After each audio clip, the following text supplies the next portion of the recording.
N t UGC NET paper one की ब्रह्मास्त्र series में आपका स्वागत है। अगर आपको इसके पीडीएफ नोट्स चाहिए तो आप हमें इस नंबर पे कांटेक्ट और व्हाट्सअप कर सकते हैं। सिर्फ 10 वीडियो के अंदर हम पेपर वन का कंप्लीट कोर्स करवा देंगे, यानी कि पेपर वन के 10 यूनिट का सिलेबस सिर्फ 10 वीडियो में कंप्लीट हो जाएगा। वीडियो को लाइक करिए, शेयर करिए और हमारे यूट्यूब चैनल को सब्सक्राइब करके बेल आइकन जरूर दबाइए कि ताकि हम आपके लिए और अच्छी वीडियो तो फ्रेंड्स चलिए शुरू करते हैं आज का वीडियो। पहले देखिए अनुसंधान का अर्थ क्या है, यानी कि शोध का अर्थ क्या है। देखिए शोध या अनुसंधान शब्द लैटिन शब्द से, लातीनी भाषा का ये शब्द है जिसका अर्थ है जानना।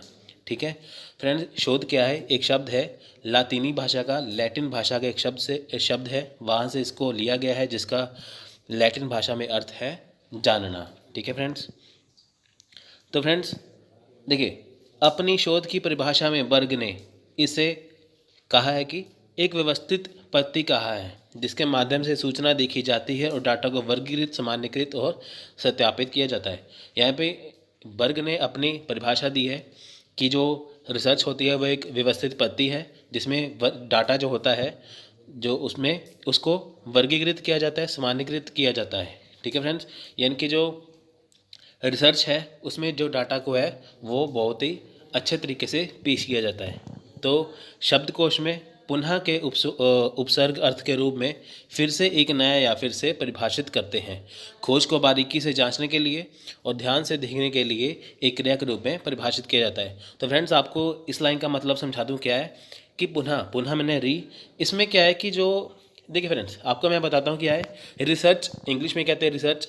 अब रिसर्च का मतलब होता क्या है, आप ये देखिए, अगर हम रिसर्च को दो भागों में तोड़ें, री को अलग कर दें, सर्च को अलग कर दें, तो री का मतलब होता है दोबारा, सर्च का मतलब होता है खोज, यानी कि किसी चीज़ की दोबारा खोज करना। अब ये देखिए यहाँ पे भी यही कहा गया है कि जो चीज़ खोजी जा चुकी है तो उसको फिर से खोजना, कि ताकि उसकी जो सच्चाई है जो रह गई थी उसको बाहर निकाला जा सके। ठीक है फ्रेंड, तो इस हिसाब से रिसर्च का मतलब क्या होता है, अनुसंधान का मतलब, शोध का मतलब क्या होता है कि किसी भी शोधी हुई चीज़ को, किसी भी चीज़ को फिर से शोधना, फिर से सर्च करना, फिर से खोजना, जैसे उसे कहा जाता है रिसर्च। ठीक है फ्रेंड्स, तो उपरोक्त परिभाषाओं के अनुसार हम कह सकते हैं कि किसी समस्या का समाधान खोजने के लिए उद्देश्य और व्यवस्थित वैज्ञानिक विधि के माध्यम से ज्ञान की खोज शोध है।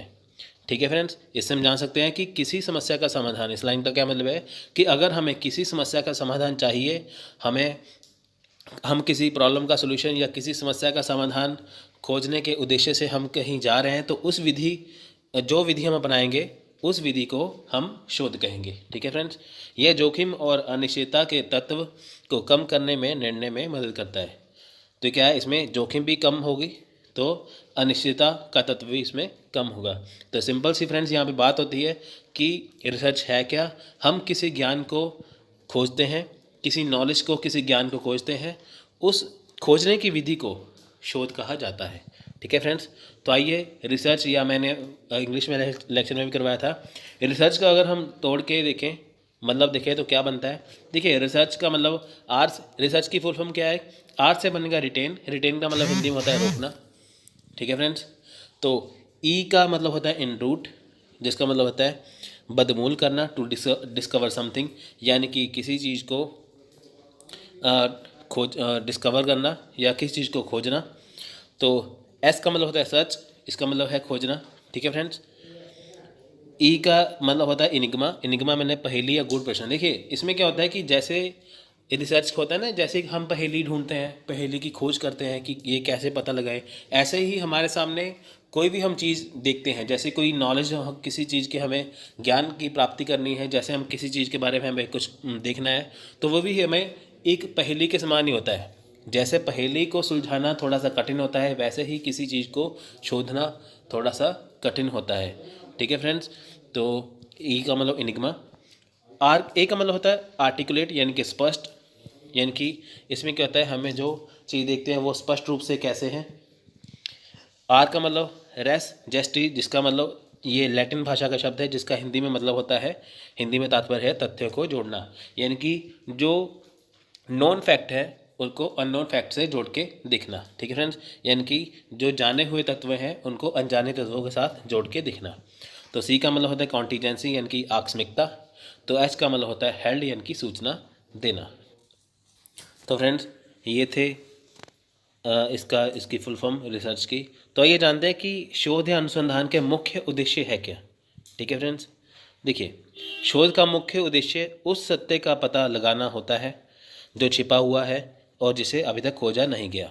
ठीक है फ्रेंड्स, यानी कि शोध का मुख्य उद्देश्य है क्या, उस सत्य का पता लगाना है, उस सच्चाई का पता लगाना है जो अभी छिपा हुआ है, जो अभी भी हमें पता नहीं है, ना ही वो अभी तक खोजा गया है। ठीक है फ्रेंड्स, तो इसके कुछ उद्देश्य हैं।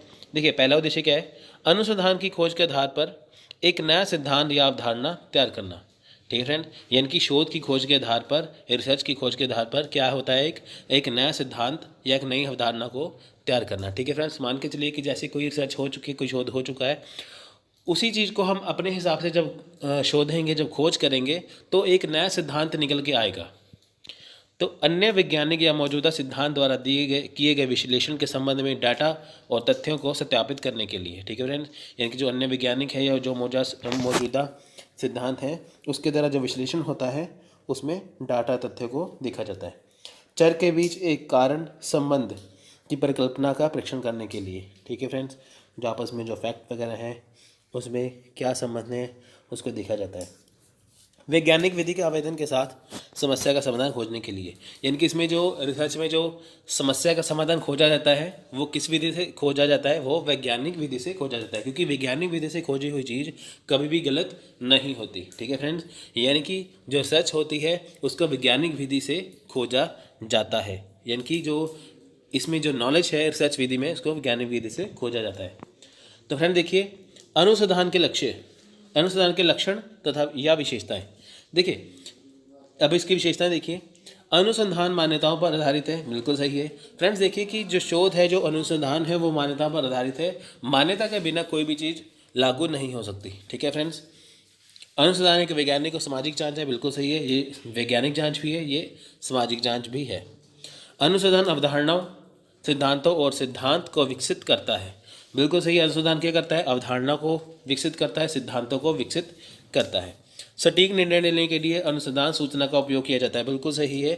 जब हम किसी निर्णय को एक वचनबद्ध तरीके से, एक सटीक तरीके से, बिल्कुल अगर हमने कोई निर्णय लेना हो तो हम अनुसंधान सूचना का प्रयोग करेंगे। ठीक है, मान के चलिए कि हम किसी नतीजे पे पहुंचे हैं, अब हमें निर्णय लेना है कि ये सही है कि गलत है। ठीक है, तो हमें अनुसंधान सूचना का उपयोग करना चाहिए। देखिए, अनुसंधान एक लंबे समय तक चलने वाली प्रक्रिया है, बिल्कुल सही है। रिसर्च कभी भी छोटे टाइम में नहीं होती है, लंबे समय तक चलने वाली प्रक्रिया है, क्योंकि पता नहीं चलता कि कोई चीज़ खोजने में कितना समय लगेगा। ठीक है फ्रेंड्स, आज भी देखिए कि वैज्ञानिक तरह तरह की खोजें करने में लगे हुए हैं। ठीक है फ्रेंड्स, तो इसको लंबे समय तक होता है। तो फ्रेंड्स आप देखिए कि पहले सभी के पास, पहले कुछ नहीं था, पहले ज़माना कौन सा था, चिट्ठियाँ लिखने का, फिर बाद में क्या है, टेलीफोन का, फिर उसके बाद मोबाइल का, फिर उसके बाद 2G 3G, आज कौन सा ज़माना है, 4G का, स्मार्टफोन का। आप ये देखिए कि चिट्ठियों से लेके सीधे ही हम कहाँ पे पहुँचे, 4G में। चिट्ठियों से पहले क्या होता था, कबूतर उड़ाते थे चिट्ठी डाल के, है ना। आप देखिए कि वहाँ से लेके 4G ज़माने तक ये क्या हुआ, ये खोज हो गई ना, ये शोध हुआ, ये अनुसंधान हुआ ना, रिसर्च हुई ना, कि कैसे कैसे करके चिट्ठियों से, लेटर से लेके कैसे कैसे करके हम आज अपने स्मार्टफोन तक पहुँचे हैं। तो ये हो गया रिसर्च। ये कौन सी प्रक्रिया थी, ये लंबे समय तक चलने वाली प्रक्रिया थी। आगे जाके पता नहीं कौन सी और खोजें होंगी, तो इसके बारे में कहा नहीं जा सकता, इसलिए यह लंबे समय तक चलने वाली प्रक्रिया है। तो आज हमने देखा अनुसंधान या शोध का अर्थ, फिर हमने देखा रिसर्च की फुल फॉर्म, फिर हमने देखा अनुसंधान के उद्देश्य, और फिर हमने देखा अनुसंधान या शोध एक ही बात है, यानी कि स्टेप्स ऑफ रिसर्च, जिसे इंग्लिश में कहा जाता है। तो फ्रेंड देखिए कि हमने कल किया था अनुसंधान का अर्थ, उद्देश्य तथा विशेषताएं। आज हम करेंगे अनुसंधान के चरण।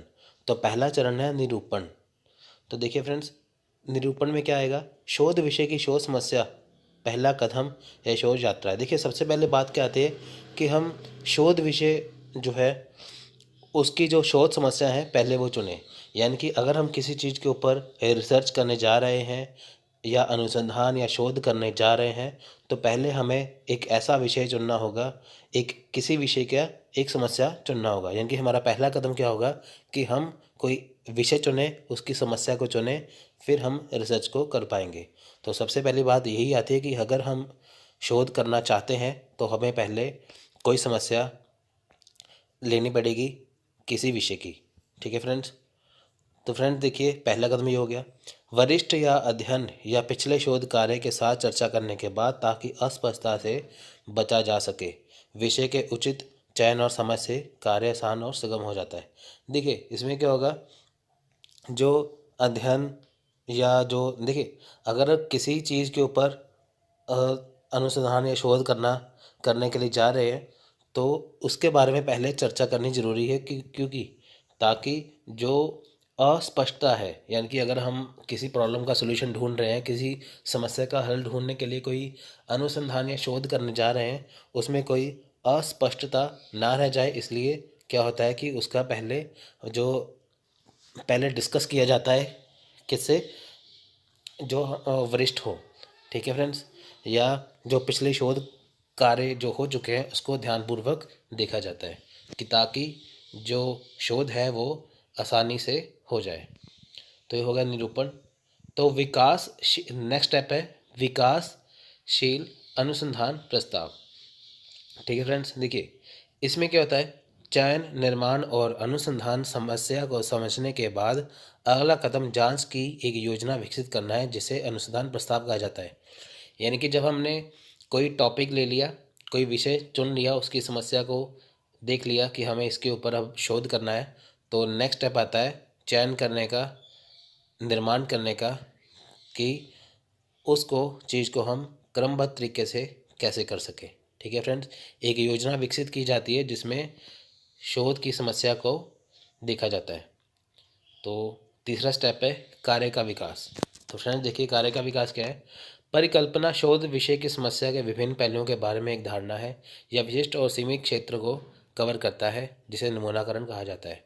देखिए, परिकल्पना शोध विषय की समस्या के विभिन्न पहलू हैं। इसमें क्या होगा कि जो हमारा हाइपोथेसिस है, जो हमारी परिकल्पना है, अब हमने कोई शोध का विषय चुन लिया है, अब उसमें समस्या है, उसको हम अपने हाइपोथेसिस से, अपनी परिकल्पना से विभिन्न पहलुओं के बारे में जानेंगे। तो इसमें हमें सैम्पलिंग, जिसे हिंदी में नमूनाकरण कहा जाता है, वो भी इसमें आता है। नमूनाकरण को जनसंख्या के छोटे और उप समूह के रूप में परिभाषित किया गया है। यहाँ पे जनसंख्या का क्या मतलब है, इंग्लिश में कहते हैं पॉपुलेशन। यहाँ पे इसका ये मतलब है कि आपके पास टोटल डाटा कितना है, उसे कहते हैं पॉपुलेशन। ठीक है फ्रेंड्स। परिकल्पना विद्वानों का मार्गदर्शन करती है और अध्ययन के पैरामीटर को परिभाषित करती है। देखिए, जो हम हाइपोथेसिस है, जो परिकल्पना होती है, वो विद्वानों का मार्गदर्शन करती है। ठीक है फ्रेंड्स। कोई भी शोध करना हो, कोई विषय से संबंधित कोई समस्या हो, कुछ भी करना हो, अगर शोध करने जा रहे हैं तो परिकल्पना का होना बहुत ज़रूरी है, क्योंकि ये मार्गदर्शक करता है। नेक्स्ट है अनुसंधान डिज़ाइन तैयार करना। देखिए, अब बारी आती है अनुसंधान डिज़ाइन तैयार करने की, कि जो हम शोध करने जा रहे हैं उसको कैसे कैसे करना है, स्टेप बाय स्टेप, मतलब कि उसका डिज़ाइन कैसे करना है, कौन सी चीज़ पहले करनी है, कौन। ठीक है फ्रेंड्स। तो ऐसे यही है कि जो अनुसंधान डिज़ाइन तैयार करना है, ठीक है, जो हम रिसर्च करने जा रहे हैं, जो शोध करने जा रहे हैं, उसका डिज़ाइन तैयार करना है। देखिए इसमें क्या होगा, सही और उचित जानकारी, यानी कि ऐसे रिसर्च तैयार करना है जिसमें सही और उचित जानकारी दी गई हो। विद्वान की उपलब्धता और कौशल, इसमें जो रिसर्चर है, जो स्कॉलर है, उसका जो कौशल है, वो अपने कौशल के, अपने स्किल के हिसाब से कैसे उस चीज़ को आसानी से करवा पाता है या ढूंढ पाता है, उसका ये भी इसमें होना चाहिए।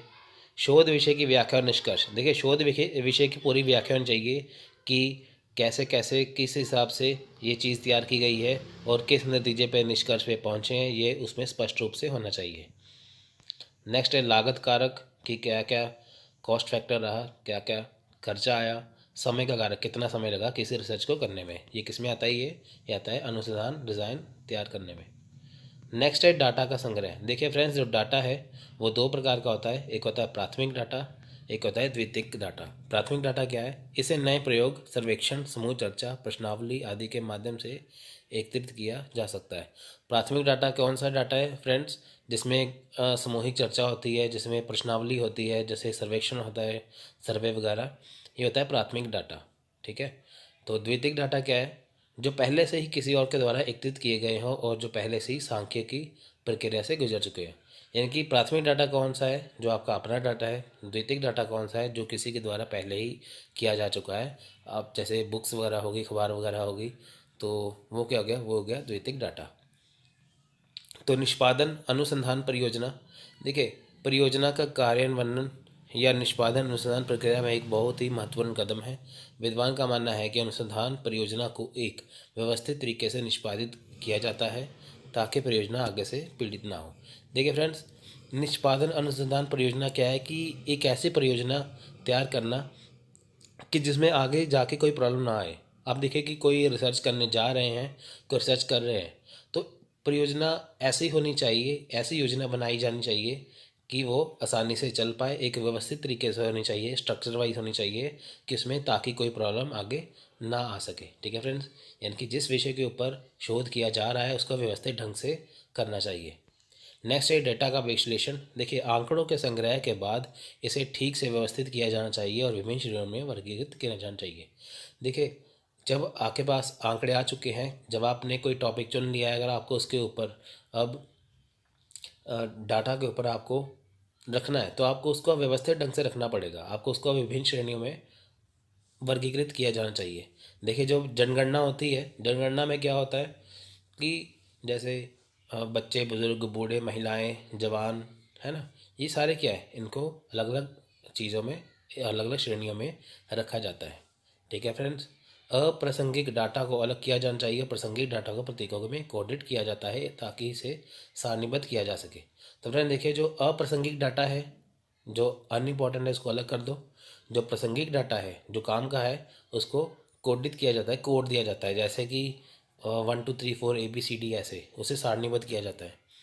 सारणीकरण तकनीकी प्रक्रिया का एक हिस्सा है जहां तालिका के रूप में वर्गीकृत डाटा में यस विभिन्न सांख्यिकी विधियों को लागू करके विश्लेषण के लिए मदद करता है। अब देखिए सारणीकरण जो तकनीकी प्रक्रिया का हिस्सा है, सारणीकरण में क्या होता है, एक सारणी बनाई जाती है जिसमें ये देखा जाता है कि जो डाटा आ चुका है वो कैसे वर्गीकृत हुआ है। नेक्स्ट है परिकल्पना। देखिए डाटा विद्वान के विश्लेषण के बाद, विद्वान यहाँ पे रिसर्चर है या स्कॉलर है, उसे विद्वान लिखा हुआ है यहाँ पे। डेटा विद्वान के विश्लेषण के बाद उसकी परिकल्पना का परीक्षण कर सकते हैं जो पहले से तैयार की गई थी। विभिन्न प्रकार के परीक्षण विकसित किए जाते हैं जैसे chi square, F test, T test आदि। परीक्षा परिणाम ने तय किया है कि परिकल्पना को स्वीकार या अस्वीकार किया कर दिया जाना चाहिए। देखिए परिकल्पना क्या है, अब देखिए कि रिसर्च कहाँ से स्टार्ट हुई थी, कैसे स्टार्ट हुई थी, किस आधार पर स्टार्ट हुई थी, वो देखा जाता है कि जो सोच सामने रख के जो एक शोध किया जा रहा था, क्या वाकई ही उसी सोच के तहत, क्या एक परिकल्पना के तहत क्या शोध किया गया है, उसको जांचा जाता है। जांचने का तरीका क्या है, ची स्क्वायर, एफ टेस्ट या टी टेस्ट, इसके द्वारा ये किया जाता है। तो इस नतीजे पे पहुंचा जाता है कि क्या परिणाम इसका सही रहा कि नहीं। तो नेक्स्ट है व्याख्या और अनुशंसा। देखिए एकत्रित किए गए डाटा का विश्लेषण, सारांश, अनुसंधान उद्देश्य के साथ जोड़ा जाता है और नए सिद्धांत खोजने की व्याख्या की जाती है, नई अवधारणा सिद्धांतों की सिफारिश की जाती है। देखिए नेक्स्ट आ गया है व्याख्या और अनुशंसा। ठीक है फ्रेंड्स, इसमें क्या होता है, जो डाटा एकत्रित किया जाता है उसका विश्लेषण किया जाता है, यानी कि जो रिसर्च की जाती है जिस टॉपिक के ऊपर, अब उसको ब्रीफली उसका विश्लेषण होता है, उसका सारांश दिखाया जाता है, उसका उद्देश्य जोड़ा जाता है कि क्या ये वाकई ही उस हिसाब से कर चुके हैं। तो नेक्स्ट आता है रिपोर्ट लेखन और रिपोर्ट लेखन और प्रस्तुति। देखिए इसमें क्या है, अंतिम विद्वान को, या इसमें क्या है कि जो रिसर्चर है, जो स्कॉलर है, उसको एक रिपोर्ट तैयार करनी होती है जो शोध के बारे में पूरी जानकारी देती है। इसे सरल भाषा और आकर्षक शैली में चार्ट, ग्राफ, चित्र के उपयोग से प्रस्तुत किया जाता है जहाँ भी आवश्यक और प्रासंगिक हो। इसमें क्या है कि फ्रेंड्स देखिए कि जो रिपोर्ट लेखक ने एंड में वो पेश की जाती है। अब जो रिसर्च की जा चुकी है उसकी रिपोर्ट लेखन बिल्कुल सरल और आसान भाषा में होनी चाहिए। उसकी जो प्रस्तुति है वो काफ़ी आकर्षक होनी चाहिए, जैसे चार्ट, ग्राफ, चित्र का उपयोग किया जाना चाहिए कि ताकि जो रिसर्च की गई है वो बिल्कुल अच्छे तरीके से हो पाए। देखिए इतनी मेहनत लगती है, उसको अच्छे से पेश ना किया जाए तो सब खराब हो जाएगा। इसलिए रिपोर्ट लेखन और प्रस्तुति इम्पोर्टेंट, बहुत बहुत ज़्यादा इम्पोर्टेंट है। ठीक है फ्रेंड्स, तो ये था आज का लेक्चर। तो फ्रेंड देखिए, अब हम पिछले वर्षों के प्रश्न करेंगे कि स्टेप्स ऑफ रिसर्च में से कौन कौन से प्रश्न आ चुके हैं। देखिए, वैज्ञानिक अनुसंधान में अनुक्रमिक संचालन है। ये दिसंबर 2013 में क्वेश्चन आया था। प्रश्न था कि वैज्ञानिक अनुसंधान में अनुक्रमिक संचालन है, इसमें से क्या अनुक्रमिक संचालन है। देखिए, तो इसका ऑप्शन नंबर है ए आंसर। सह भिन्नता, सह संबंधों का उन्मूलन, सामान्यीकरण सिद्धांत। ठीक है, ये आएगा। नेक्स्ट प्रश्न है, जब सामाजिक अनुसंधान के रूप में कुछ करने की योजना है तो बेहतर है। ठीक है, जब हम सामाजिक अनुसंधान के रूप में कुछ करने की योजना बनाते हैं तो क्या बेहतर होना चाहिए। ये दिसंबर 2014 का क्वेश्चन था। तो देखिए, ऑप्शन देख लीजिए ए बी सी डी। तो इसका आंसर आएगा ऑप्शन नंबर सी, विषय पर साहित्य से परिचित हो, यानी कि जो विषय बना रहे हैं उसके ऊपर भली भांति से परिचित होना चाहिए। नीचे दी गई सूची में शोध चरण का कौन सा क्रम तर्क संगत है। ये जनवरी 2017 का क्वेश्चन था। अब बताना है कि बताइए कि शोध जो शोध चरण है वो कौन सा क्रम इसमें होना चाहिए। ठीक है, ये 4 ऑप्शन है, आप देखिए। तो इसका आंसर आएगा ऑप्शन नंबर 3। ठीक है, पहले समस्या निर्माण, फिर परिकल्पना, एक अनुसंधान डिज़ाइन का विकास, डाटा का संग्रह, डाटा विश्लेषण, सामान्यीकरण और निष्कर्ष तैयार करना। ठीक है फ्रेंड्स आप देखिए कि अभी हमने ऊपर किया ही है कि स्टेप्स ऑफ रिसर्च कौन से है। पहले समस्या होती है, एंड में होता है निष्कर्ष। अब आप देखिए कि आपको क्वेश्चन कैसे आसान बनेगा ये। अब आप देखिए 4 ऑप्शन है, चारों ऑप्शन में से जो पहला ऑप्शन है, जो तीसरा ऑप्शन है, वहाँ पे लिखा है निष्कर्ष पर पहुँचना, यानी कि जो हमारा ये अंतिम स्टेप होता है। अब आप देखिए कि जो दूसरा और चौथा ऑप्शन है वहाँ पे निष्कर्ष होता नहीं है। आपको ये दिमाग में रखना है कि जो रिसर्च शुरू कहाँ से होती है, समस्या से, एंड कहाँ पे होता है, निष्कर्ष पे। तो आप देखिए कि चारों ऑप्शन में से 2 और 4 में तो है ही नहीं निष्कर्ष, यानी कि ये तो बिल्कुल गलत है। अब बचा पहला और तीसरा, इन दोनों में से कोई एक आंसर सही होना चाहिए। ठीक है फ्रेंड्स, अगर आप कोई भी एग्ज़ाम करने जाते हो तो आप उसमें से एलिमिनेशन मेथड बनाइए, यानी कि जो चीज़ गलत है उसको पहले निकाल दीजिए, तो सही आंसर आपके सामने आ जाएगा। तो friends next question, action search करने में चरणों का सामान्य क्रम क्या है। ठीक है, तो जनवरी 2017 का एक क्वेश्चन था। इसका आंसर है ऑप्शन नंबर 2। पहले एक्शन सर्च में क्या होगा, पहले योजना, फिर कार्य, फिर अवलोकन, फिर परिलक्षित। तो नेक्स्ट क्वेश्चन है फ्रेंड, ये क्वेश्चन थे स्टेप्स ऑफ रिसर्च के। ये जो आगे के 2 क्वेश्चन है, ये क्वेश्चन कौन से हैं, जो अभी हमने कल किया था ना, मेथड्स ऑफ रिसर्च हो गया, ऑब्जेक्टिव है ना, शिक्षा इनके अनुसंधान के उद्देश्य, ये उसके क्वेश्चन है। मैक्स वेबर के शोध दृष्टिकोण को समझने के लिए कि लोग प्राकृतिक सेटिंग्स में कैसे अर्थ पैदा आ, करते हैं के रूप में पहचाना जाता है। तो ये जून 2014 का क्वेश्चन था। इसका आंसर रहेगा डी, व्याख्यात्मक प्रतिमान से। ठीक है, देखिए नेक्स्ट है, शोध के अर्थ के संबंध में निम्नलिखित में से कौन सा कथन सही है। ठीक है, यानी कि मेथड्स ऑफ रिसर्च, यानी कि जो शोध का अर्थ है के संबंध में कौन सा कथन इसमें से सही है। ये जून 2014 क्वेश्चन था। तो देखिए इसका ऑप्शन नंबर है 4, ए बी सी डी। ठीक है, यानी कि पहला ऑप्शन भी सही है, दूसरा, तीसरा, चौथा। पहली बात तो है कि देखिए, अगर हम किसी के बारे में अगर हमने रिसर्च करना है, अनुसंधान करना है, तो सबसे पहले विधियाँ तो होनी चाहिए, है ना। कोई चीज़ कैसे करनी है, क्यों करनी है, किस हिसाब से करनी है, हमें तो मेथड पता होना चाहिए ना। तो इसलिए आज हम डिस्कस करेंगे अनुसंधान की विधियाँ। चलिए देखते हैं। अनुसंधान पद्धति का अर्थ है अनुसंधान तकनीक के चयन और निर्माण में उपयोग किए जाने वाले व्यवहार और उपकरणों को संदर्भित करना। ठीक है फ्रेंड्स, यानी कि जो अनुसंधान पद्धति है उसका क्या अर्थ है कि जो अनुसंधान का जो तकनीक का जो चयन है और जो उसका निर्माण है, तो जो उसके उपयोग में किए जाने व्यवहार उपकरण कैसे हैं, यानी कि जब हम अनुसंधान करने जा रहे हैं तो हमें कौन सी तकनीक का इस्तेमाल करना चाहिए, तो हमें कैसा व्यवहार करना चाहिए और कौन कौन से उपकरण जो है रखने चाहिए, तो वो आता है अनुसंधान की विधियों में। ठीक है फ्रेंड्स, तो देखिए ए पॉइंट में है, पहले समूह में हम उन सभी तकनीकों को शामिल करते हैं जो डाटा संग्रह के लिए संबंधित हैं। यानी कि जब हमें अनुसंधान करना है तो अनुसंधान करने में जो हमें तकनीक का कौन सी तकनीक का इस्तेमाल करता है हमें उसे शामिल करना है। यानी कि पहले समूह में क्या है कि हमें जो अनुसंधान करने के लिए उस तकनीकों को शामिल करना है जिससे हम डाटा को इकट्ठा कर सकें। ठीक है फ्रेंड्स, यानी कि पहली तकनीक में हमें डाटा को इकट्ठा करना है, वो किस तकनीक से करना है वो हमें देखना पड़ेगा पहले में। तो दूसरे समूह में डाटा और अज्ञात चर के बीच संबंध स्थापित करने के लिए सांख्यिकी तकनीकों का उपयोग करें।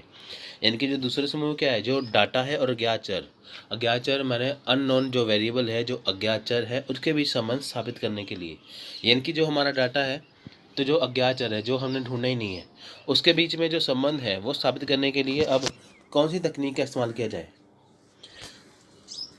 तो नेक्स्ट है, तीसरे समूह में हम उस तकनीक के होते हैं जिनका प्रयोग प्राप्त परिणाम की सटीकता का मूल्यांकन करने के लिए किए जाते हैं। देखिए, तीसरे में हम मूल्यांकन करते हैं कि जो हमने अनुसंधान किया है कि वह सही है कि नहीं।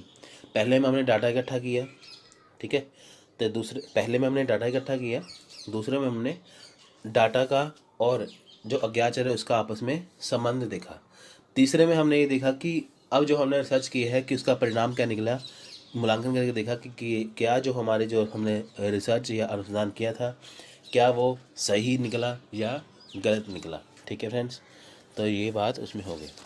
मान लीजिए आप अच्छी तैयारी करके गए यूजीसी नेट के लिए, तो आपके सामने आपने जब पेपर किया तो आपको जितनी आपने अच्छी तैयारी की थी पर आपके सामने आपने उतना अच्छा पेपर किया नहीं, तो मूल्यांकन क्या निकला कि आपका इतना आसान पेपर आपसे इतना अच्छा हो नहीं पाया। ठीक है फ्रेंड्स, या सबसे बढ़िया हो पाया, तो वो मूल्यांकन हो गया कि कितना सटीक था कितना नहीं। देखिए, अनुसंधान विधि को निम्नानुसार वर्गीकृत किया जा सकता है। यानी कि जो अनुसंधान विधि है, हम कौन कौन सी विधियां अपना सकते हैं अनुसंधान के लिए। देखिए, पहली है ऐतिहासिक विधि, जिसे पुस्तकालय अनुसंधान भी कहा जा सकता है।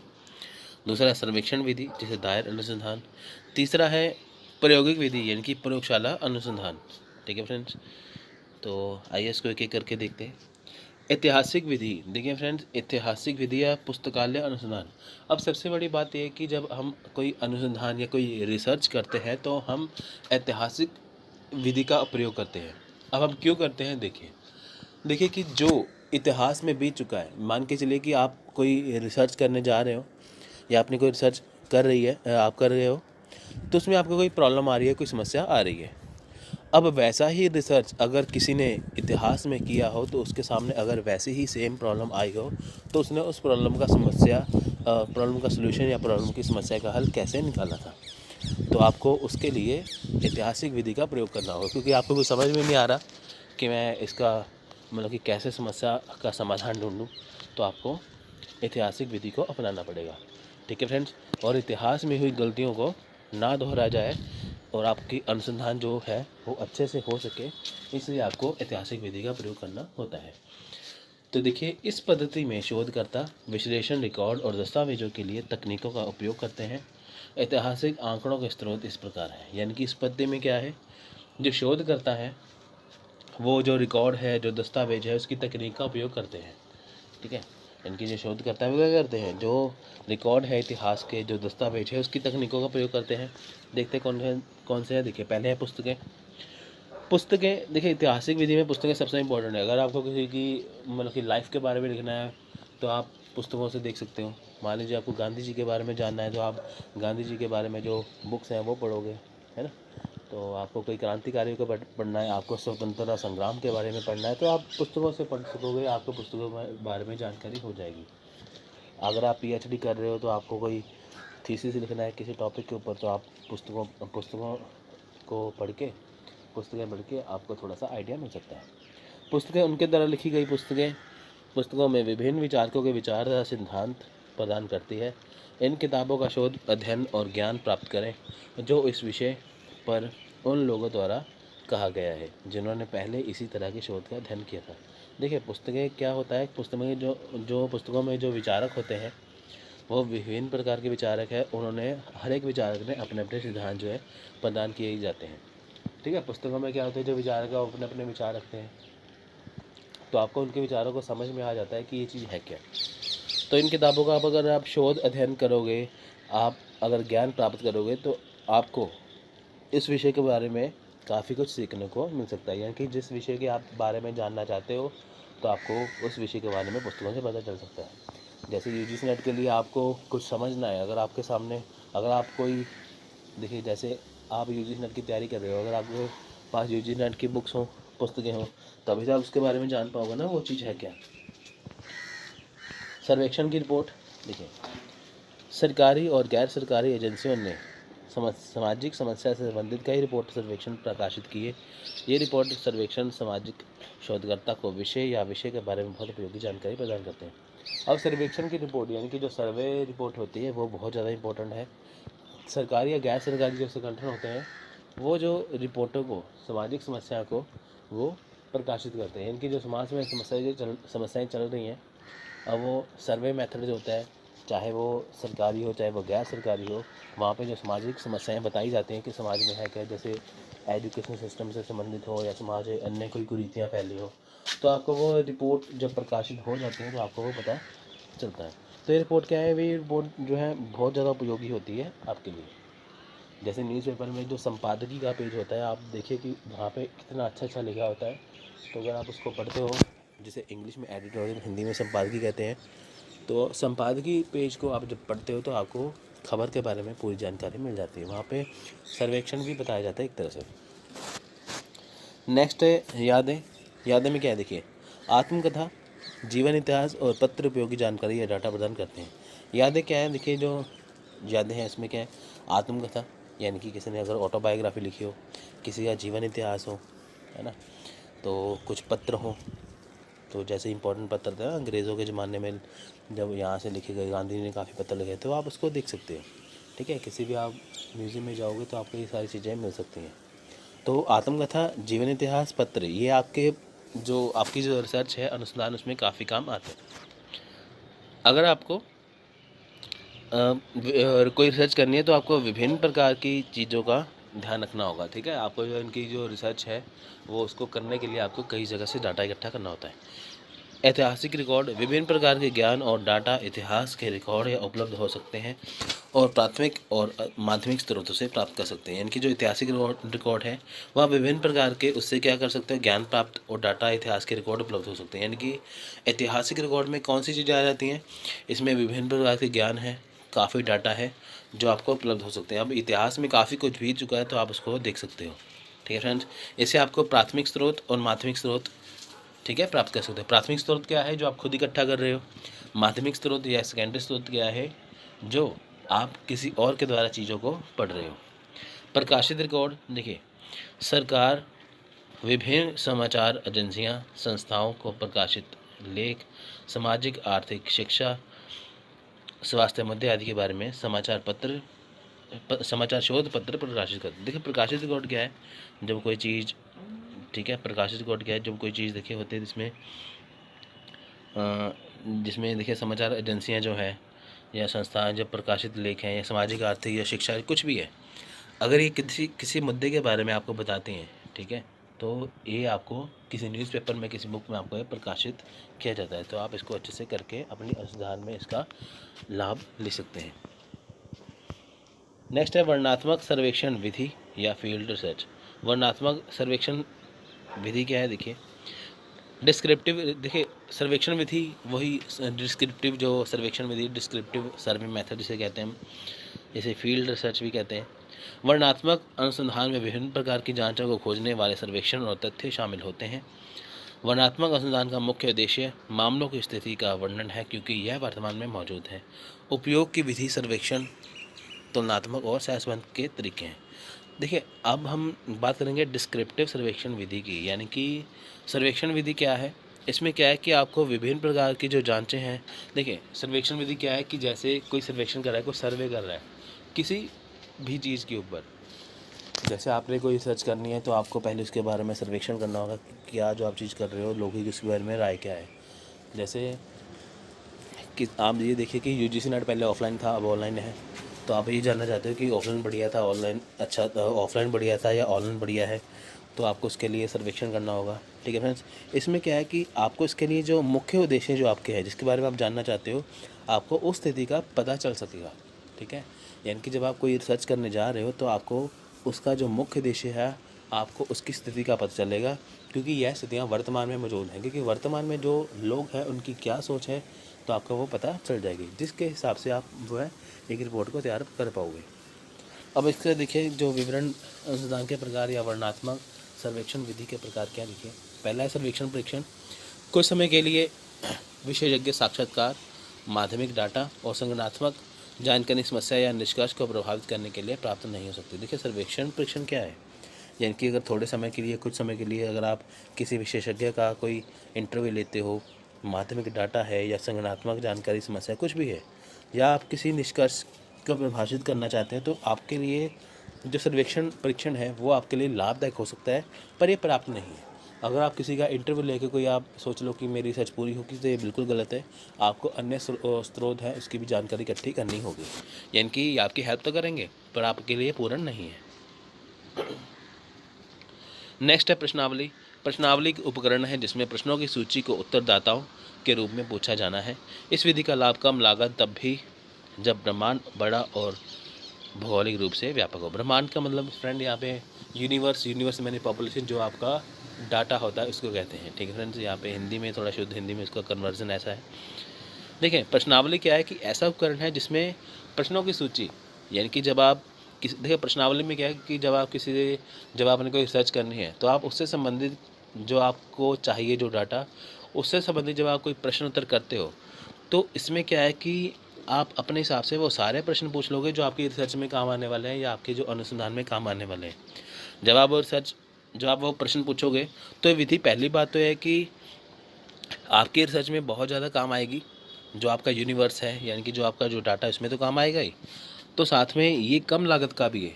यानी कि अगर आपने कोई रिसर्च करनी है तो आपको अगर उसके लिए डाटा इकट्ठा करें तो आप क्वेश्चन आंसर कर सकते हो, जिससे आपको अपने डाटा को इकट्ठा करने में काफ़ी हेल्प मिल जाएगी, ठीक है। ये बढ़िया तरीका है एक तरह से। नेक्स्ट है साक्षात्कार, यानी कि इंटरव्यू। मौखिक बातचीत के माध्यम से नियंत्रित जानकारी के साक्षात्कार विधि में प्रत्यक्ष साक्षात्कार या तो कथा के रूप में हो सकता है या मुखबिर को लगाए गए विशिष्ट प्रश्न के उत्तर के रूप में हो सकता है। देखिए साक्षात्कार क्या है, इंटरव्यू। अब आप देखिए कि इंटरव्यू में क्या होता है कि एक इंटरव्यू होता है लेने वाला, एक होता है इंटरव्यू देने वाला। दो व्यक्ति होते हैं। दो व्यक्ति क्या करते हैं कि जो इंटरव्यू लेने वाला है वो इंटरव्यू देने वाले से सवाल जवाब करता है, क्वेश्चन आंसर करता है। तो उससे इंटरव्यू क्यों किया जाता है कि ताकि ये पता चल सके कि जो व्यक्ति है उसकी सोच क्या है, वो क्या सोचता है, ठीक है। तो इनकी इंटरव्यू के माध्यम से हम किसी के बारे में पता लगा सकते हैं, ठीक है फ्रेंड्स। तो इसलिए इंटरव्यू में काफ़ी चीज़ें, साक्षात्कार में काफ़ी चीज़ें आ जाती हैं। इसमें क्या है कि मौखिक बातचीत है इसमें जो है।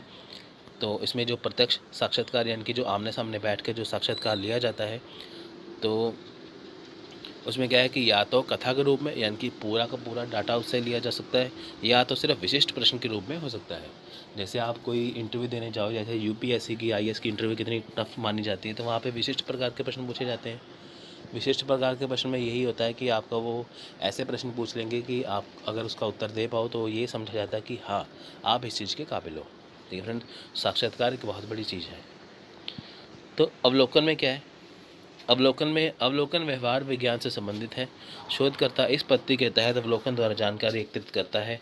यदि शोधकर्ता से पूछताछ छोटी है तो स्कोप स्व अवलोकन करेगा, तो इसे प्रतिभागी अवलोकन कहा जाएगा। लेकिन यदि स्कोप विस्तृत क्षेत्र में है, यानी कि जो महत्व है वो विस्तृत क्षेत्र में है, तो दायर कर्मी अवलोकन कार्य करता है। इसे गैर प्रतिभागी प्रत्यक्ष अवलोकन कहा जाता है। देखिए अवलोकन क्या है, ऑब्जर्वेशन। अब आप कोई चीज़ को ऑब्जर्व करोगे, अवलोकन करोगे, तो पहली बात तो ये किससे, विज्ञान से संबंधित है। यानी कि आप किस चीज़ का आप अवलोकन कर रहे हो, उसको ऑब्जर्व कर रहे हो, तो आपको काफ़ी चीज़ समझ में आ जाएगी। अब आप ये देखो कि आपको जानना है कि हमारे समाज में शिक्षित लोग कितने हैं, अशिक्षित कितने हैं। तो आप जब समाज में घूमोगे, किस जगह पे घूमोगे, तो आपको पता चल जाएगा। ऑब्जर्व करके देखोगे कितने लोग शिक्षित हैं, अशिक्षित हैं। या आपको किसी के रीति रिवाजों के बारे में जानना है, तो आप अवलोकन करोगे। जगह जगह हर स्टेट में जाओगे तो आप अवलोकन कर पाओगे कि यहाँ पे ये रिवाज है, वहाँ पे वो रिवाज है। तो अवलोकन विधि यहाँ पे काम में आती है। नेक्स्ट है केस स्टडी।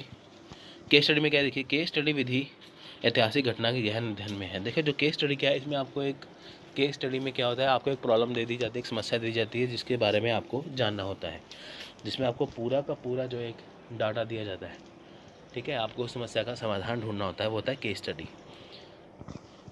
नेक्स्ट है, लास्ट है प्रायोगिक विधि, यानी कि प्रयोगशाला विधि, यानी कि एक्सपेरिमेंटल सर्वे, ठीक है। यह अनुसंधान की वैज्ञानिक विधि है और विभिन्न वैज्ञानिक और मानकीकृत सांख्यिकी परीक्षण का अनुसरण करती है। यह भविष्य की प्रकृति और नए नवाचार की प्रक्रिया है।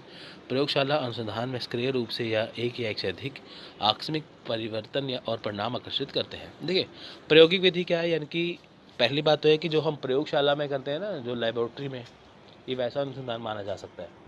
देखिए प्रायोगिक विधि यानी कि एक्सपेरिमेंटल मेथड।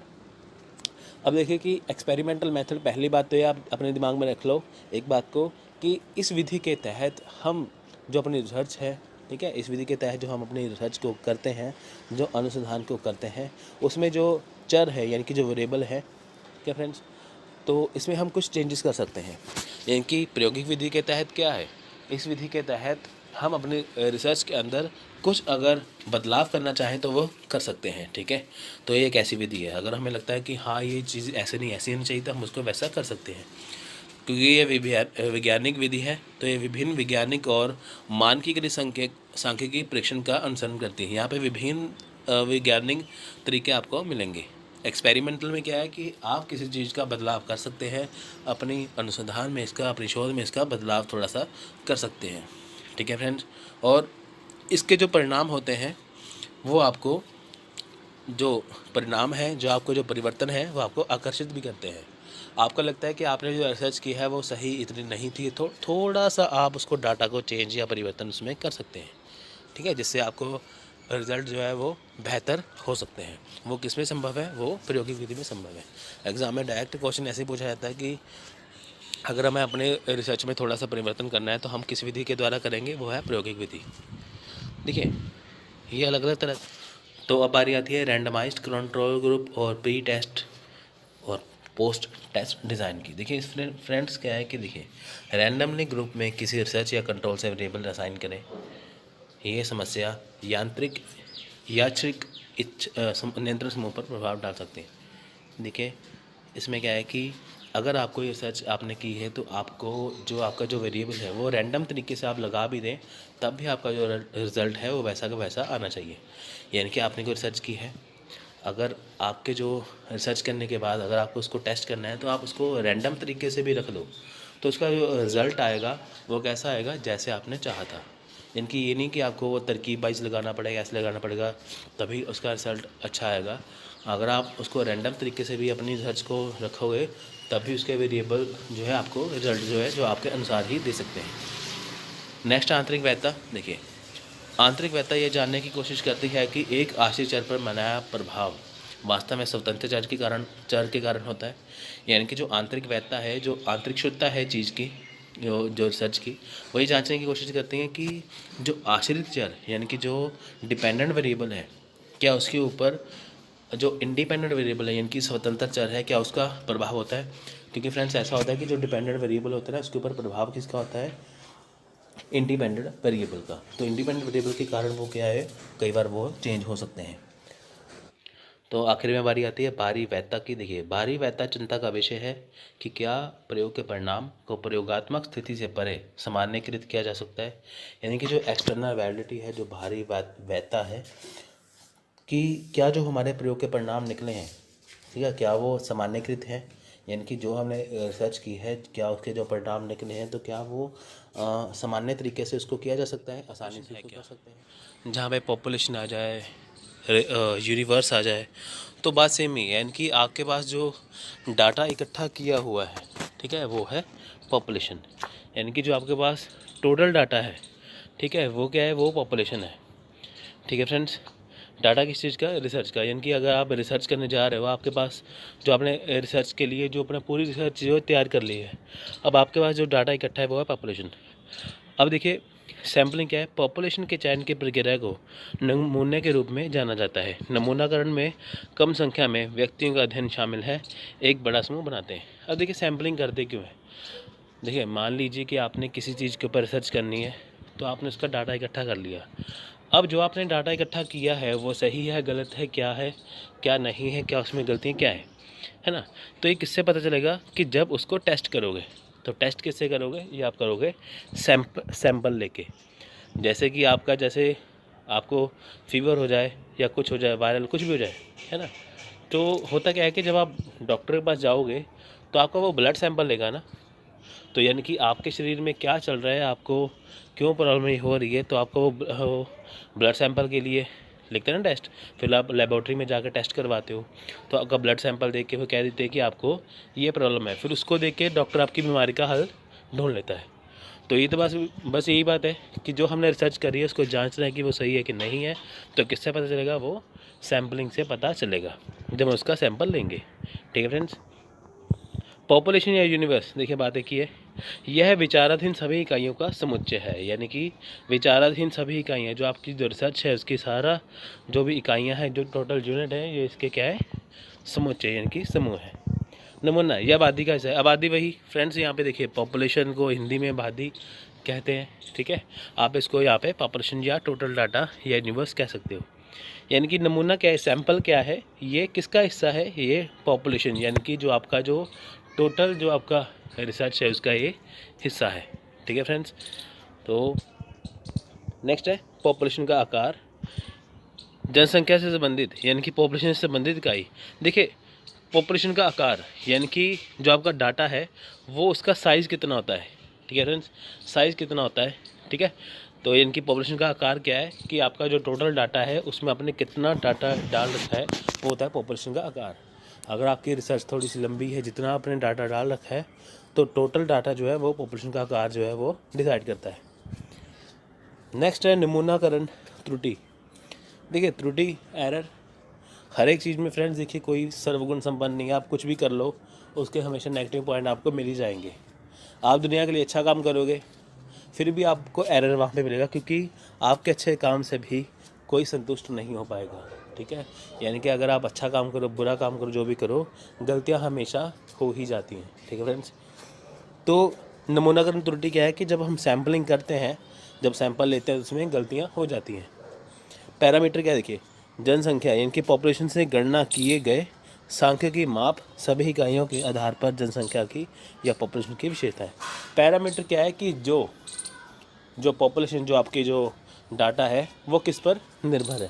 ठीक है फ्रेंड्स, तो ये होता है ये।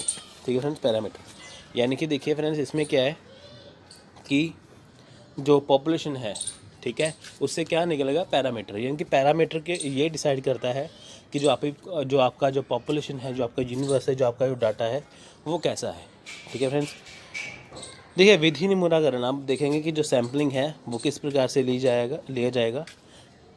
पहला है यादृच्छिक नमूनाकरण या संभाव्यता नमूनाकरण, इंग्लिश में कहते हैं रैंडम और प्रोबेबिलिटी सैम्पलिंग। दूसरा पॉइंट है गैर यादृच्छिक नमूनाकरण या गैर संभावना नमूनाकरण। हिंदी में वर्ड थोड़े से अजीब है तो इसलिए मैंने इंग्लिश में साथ में दे रखा है। नॉन रैंडम और नॉन प्रोबेबिलिटी सैम्पलिंग। ठीक है फ्रेंड्स, कई बार क्या होगा कि आपको प्रोबेबिलिटी सैम्पलिंग, अब आप कई वीडियो देखोगे आपको प्रोबेबिलिटी सैम्पलिंग या नॉन प्रोबेबिलिटी सैम्पलिंग रखा आएगा। तो अगर आपको रैंडम सैम्पलिंग या नॉन रैंडम आ जाए तब भी आपको घबराने की जरूरत नहीं है, बात एक ही है। तो ये जानते इसको अच्छे से। पहला है यादृच्छिक नमूनाकरण या संभाव्यता नमूनाकरण, यानी कि रैंडम सैम्पलिंग। ठीक है फ्रेंड्स, या प्रोबेबिलिटी सैम्पलिंग। देखिए इकाइयों को यादृच्छिक रूप से और एक दूसरे से स्वतंत्र से चुना जाता है, यानी जब पॉपुलेशन के प्रत्येक इकाई में चयन की समान संभावना होती है। अब प्रोबेबिलिटी सैम्पलिंग क्या है कि जो आपने जो चीज़ को टेस्ट करना है, ठीक है, या देखिए सिंपल सी बात है कि जो आपका जो पॉपुलेशन, जो आपका टोटल जो रिसर्च का जो वर्क है, जो कार्य है रिसर्च का, ठीक है फ्रेंड्स, वो क्या है, वो मतलब कि प्रत्येक इकाई के चुने जाने की संभावना है। यानी कि अगर आपका जो डाटा है वहाँ से कहीं से भी उसको टेस्ट करना हो कि ये सही है गलत है, ठीक है, यानी कि जो आपका रिसर्च का जो काम है, अगर किसी को टेस्ट करना है या आपको टेस्ट करना है कि ये सही है गलत है क्या है, तो आप उसमें कोई मर्जी इकाई लेके उसको, ठीक है, टेस्ट कर सकते हो। तो हर एक के चुनने की संभावना सेम ही है। यानी कि ये ना हो कि आपने जो रिसर्च कर दिया है तो आप अपनी मर्ज़ी से कहोगे कि ये सिलेक्ट करो तो उसी को सिलेक्ट करके आपको जो है वो रिसर्च को टेस्ट करना है, ऐसी बात नहीं होनी चाहिए। जो आपका रिसर्च वर्क है पूरा, उसमें आप कहीं से भी कोई भी सैंपल उठा लो तो उसका रिज़ल्ट जो है वो सेम ही होना चाहिए। तो वो होता है प्रोबेबिलिटी या संभाव्यता नमूनाकरण। देखिए सामान्य उद्देश्य रहित नमूना क्या है? पहले है रैंडम सैम्पलिंग के साथ, ठीक है, यानी कि इसके कॉमन फीचर क्या है, देखिए रैंडम सैम्पलिंग क्या है यदि इकाइयों को एक एक करके और प्रत्येक इकाई के चयन के बाद प्रत्येक यूनिट के ड्रॉ होने से पहले जनसंख्या में वापस कर दिया जाए। रैंडम सैम्पलिंग क्या है कि यदि हम इकाइयों को एक एक करके, ठीक है, रैंडम का मतलब होता है कि जैसे आपके पास कोई बैग है, उसमें आपने अलग अलग रंग की बॉल डाल दी है, ठीक है, बॉल का साइज़ और वेट सेम ही है पर उसका रंग अलग है। अब उसमें से अपने तरीके से कोई भी बॉल को उठाओगे, ठीक है, तो उसका जो आपको नहीं पता कि कोई कलर आएगा, कौन सा आएगा, ठीक है, तो कोई भी कलर उसमें आ सकता है। तो बस इसमें भी यही है कि जब आप जो आपकी इकाइयाँ हैं, आपके ये यूनिट बने हुए हैं रिसर्च में, अगर आपको वो टेस्ट करना है तो आप उसको हर एक यूनिट या किसी भी यूनिट से तो आप उसको एक एक करके निकाल सकते हो। जब आप वो चयन पूरा कर लो तो आपको फिर उसको पॉपुलेशन में यानी कि आपके डाटा में वापस डालना होता है। रैंडम सैम्पलिंग का ये मतलब होता है कि आप का जो डाटा है आप उसमें से कहीं से भी कोई भी चीज़ अपनी मर्ज़ी से उठा सकते हो, ठीक है, जो टेस्ट होने के लायक हो। जैसे कौन बनेगा करोड़पति में जब आप क्वेश्चनों के आंसर देते हो घर बैठे बैठे वहाँ पे जाने के लिए, तो कंप्यूटर भी आपका नाम जो है रैंडमली सिलेक्ट करता है, ठीक है, वो चीज़। जैसे लॉटरी सिस्टम है वो भी रैंडमली है, आप लॉटरी डालने जाते हो, आप रैंडमली कोई भी लॉटरी खींच लेते हो बस, तो वो क्या रैंडम ही है। नेक्स्ट है स्तरीकरण नमूनाकरण, ठीक है, स्तरीकृत नमूनाकरण जिसे कहते हैं स्ट्रैटिफाइड सैम्पलिंग। देखिए, जब नमूना तैयार होने से पहले आबादी या पॉपुलेशन को विभिन्न स्तरों या उपआबादी में या विभाजित किया जाता है, या इतना डिज़ाइन किया गया है कि वे ओवरलैप नहीं करते हैं। देखिए, इसमें क्या है स्तरीकरण, आपको मैं बताता हूँ स्ट्रैटिफाइड क्या है। इसमें क्या होता है कि जो आपका जो सैंपल टेस्ट करना है होता है, आपको वो जो है उसको ग्रुप में बांटना होता है, ठीक है फ्रेंड्स, ग्रुप में बांटना होता है। तो उसमें क्या है कि आपको जो स्ट्रैटिफाइड सैम्पलिंग है उसको आपको ग्रुप में बांटना पड़ेगा, ठीक है। ग्रुप में बांटने के बाद क्या होता है कि आपको हर एक ग्रुप में से, जैसे मान के चलिए कि आपको ये जांचना है कि हमारे देश में कितने बूढ़े हैं, कितने बच्चे हैं, कितने स्त्रियाँ, कितने पुरुष हैं, ठीक है, तो आपको उनके यूनिट बनाने पड़ेंगे। जैसे भारत की आबादी इस टाइम 121 करोड़ की है, तो आपको उनमें से जानना है कि 121 करोड़ में से कितने आदमी हैं और कितनी महिलाएं हैं, है ना, पुरुष महिलाएं कितने हैं, तो आपको उनके ग्रुप बांटने पड़ेंगे। अब आपको हर एक ग्रुप में से आपको जो है एक एक सैंपल लेना है। यानी कि स्तरीकरण नमूनाकरण क्या है कि इसमें आपको जो सैम्पलिंग है उसको करने के लिए आपको सैंपल को उसके यूनिट बनाने पड़ेंगे और हर एक यूनिट में से आपको जो है वो सिलेक्शन करनी पड़ेगी। यानी कि हर एक यूनिट में से, हर एक ग्रुप में से जब आप ग्रुप को बनाओगे आपको ग्रुप में से टेस्ट करना पड़ेगा, ठीक है फ्रेंड्स। आपको इसमें से ग्रुप में से सिर्फ एक एक चीज़ उठानी है टेस्ट करने के लिए, तो होता है स्ट्रैटिफाइड या स्तरीकृत नमूनाकरण। यानी कि जब हम ग्रुप में से हर एक में से कोई चीज़ उठा के उसको सिलेक्ट करके उसको टेस्ट करते हैं तो होता है स्तरीकरण नमूनाकरण। अब नेक्स्ट है क्लस्टर या ब्लॉक सैम्पलिंग। कुल जनसंख्या के नमूने वाले समूह में अपेक्षाकृत छोटे उपखंडों की संख्या में विभाजित किया जाता है, जो क्लस्टर अभी छोटी गई हैं। अब देखिए, क्लस्टर या ब्लॉक सैम्पलिंग क्या है, तो पहले जैसे हमने स्तरीकरण में अपने सैंपल को, ठीक है, अपने वर्क को, सैंपल को ग्रुप में बांटा था, क्लस्टर में भी ऐसे ग्रुप में ही बांटते हैं, पर फ़र्क ये था दोनों में कि स्ट्रैटिफाइड या स्तरीकृत में हम हर एक यूनिट में से एक एक इकाई लेते थे, ठीक है, यानी कि जब हम ग्रुप में बांटते थे वहाँ से एक एक इकाई ले लेते थे। तो क्लस्टर में ऐसा नहीं है। क्लस्टर में आपको जब आप ग्रुप में बांटोगे चीज़ को टेस्ट करने के लिए सैंपल को, तो आपको पूरा का पूरा ग्रुप ही टेस्ट करना पड़ेगा। स्तरीकृत में आपको ग्रुप में से एक एक चीज़ लेनी पड़ती थी, पर यहाँ पे आपको पूरा का पूरा ग्रुप ही लेना पड़ता है। तो दोनों में बस इतना सा डिफरेंस है। तो जैसे आपको एग्ज़ाम में क्वेश्चन आएगा कि बताइए, जब हम सैंपल को अलग अलग खंडों में बांटते हैं तब हम उसमें से हर एक खंड में से एक चीज़ को टेस्ट करते हैं, उसे क्या कहते हैं, उसे कहते हैं स्तरीकृत नमूनाकरण। फिर दूसरा क्वेश्चन ये बनेगा कि जब हम अपने सैंपल को अलग अलग खंडों में बांटते हैं तो हम पूरे पूरे खंडों का टेस्ट करते हैं, उसे क्या कहते हैं, उसे कहते हैं क्लस्टर या ब्लॉक सैम्पलिंग। बस ईजी टू अंडरस्टैंड है। नेक्स्ट है मल्टी स्टेज सैम्पलिंग। इस प्रकार के सैम्पलिंग को चरणों के माध्यम से किया जाता है। हर चरण को दोहराया इकाई हम अंतिम नमूना इकाइयों तक पहुंचते हैं। देखिए, इसमें क्या है कि देखिए, मल्टी स्टेज सैम्पलिंग क्या है कि इसमें जो सैम्पलिंग के जो चरण है, ठीक है। इस प्रकार के जो सैम्पलिंग को चरणों के माध्यम से किया जाता है। जैसे होता है ना हर एक में easy level, medium level, high level. तो इसमें क्या है कि जो मल्टी स्टेज सैम्पलिंग है, आपको यहाँ पे हर एक स्तर पर, हर एक स्टेज में क्या है, आपको जो टेस्ट करना पड़ेगा सैंपल को। ठीक है फ्रेंड्स। तो नेक्स्ट है गैर संभावना नमूनाकरण, यानी कि नॉन रैंडम सैम्पलिंग। देखिए पहली बात इसमें आएगी जजमेंट सैम्पलिंग की। जजमेंट सैम्पलिंग क्या है? देखिए इस प्रकार के सैम्पलिंग आइटम्स में नमूनों का चयन जानबूझकर या व्यक्तिगत निर्णयकर्ता द्वारा किया जाता है। और जजमेंट सैम्पलिंग क्या है कि जो इसमें जो आइटम्स हैं, ठीक है, जो सैम्पलिंग के लिए जो आइटम है, जो सैम्पलिंग के लिए जो नमूने दे रखे हैं, जो सैंपल हमने लेने हैं, वो क्या करते हैं कि व्यक्तिगत, यानी कि जो रिसर्चर है उसमें वो अपने हिसाब से सैंपल को टेस्ट करेगा।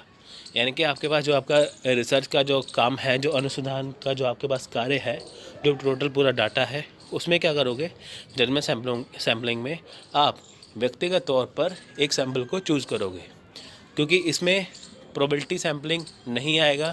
इसमें क्या होगा, आपको रैंडमली सेलेक्ट कुछ नहीं करना है, आपको इसमें अपनी मर्ज़ी से किसी सैंपल को वो टेस्ट करना है।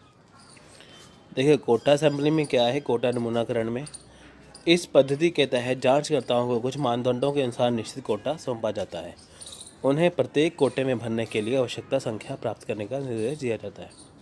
अब इसमें क्या है, देखिए कोटा नमूनाकरण में क्या है कि जो जांचकर्ताओं हैं, जो जांच करता है, उसको कुछ मानदंड के अनुसार जो है कोटा सौंपा जाता है कि आप इसको ऐसे करिए, है ना।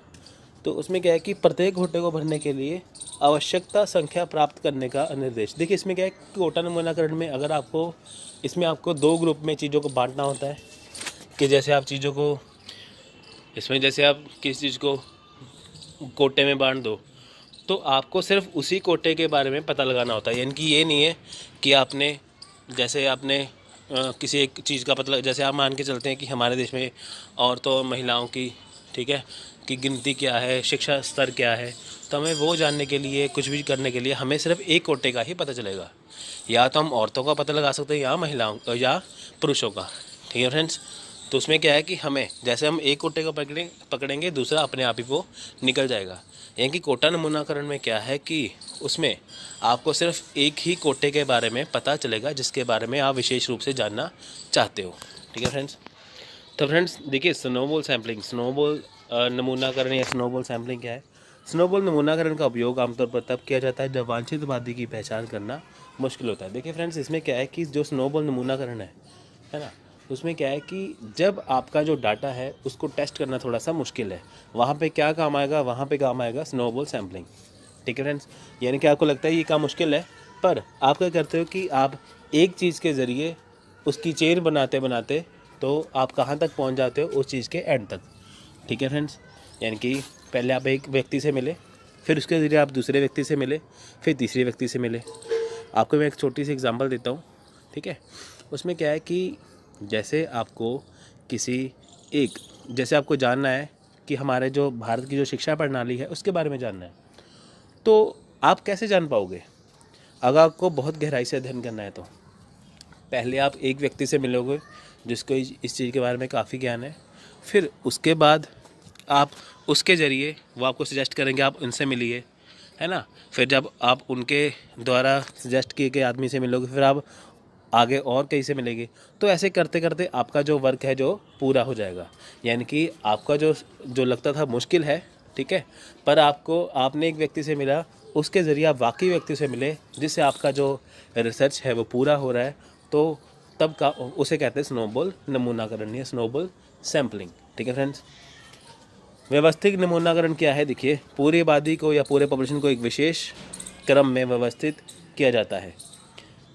यह मिश्रित नमूना है क्योंकि आंशिक संभावना और पार्टी गैर संभावना प्रकृति, यहाँ पे पार्टी पता नहीं कहाँ से आ गई, यहाँ पे ये नहीं आएगा, यहाँ पे आएगा क्योंकि आंशिक संभावना और गैर संभावना प्रकृति।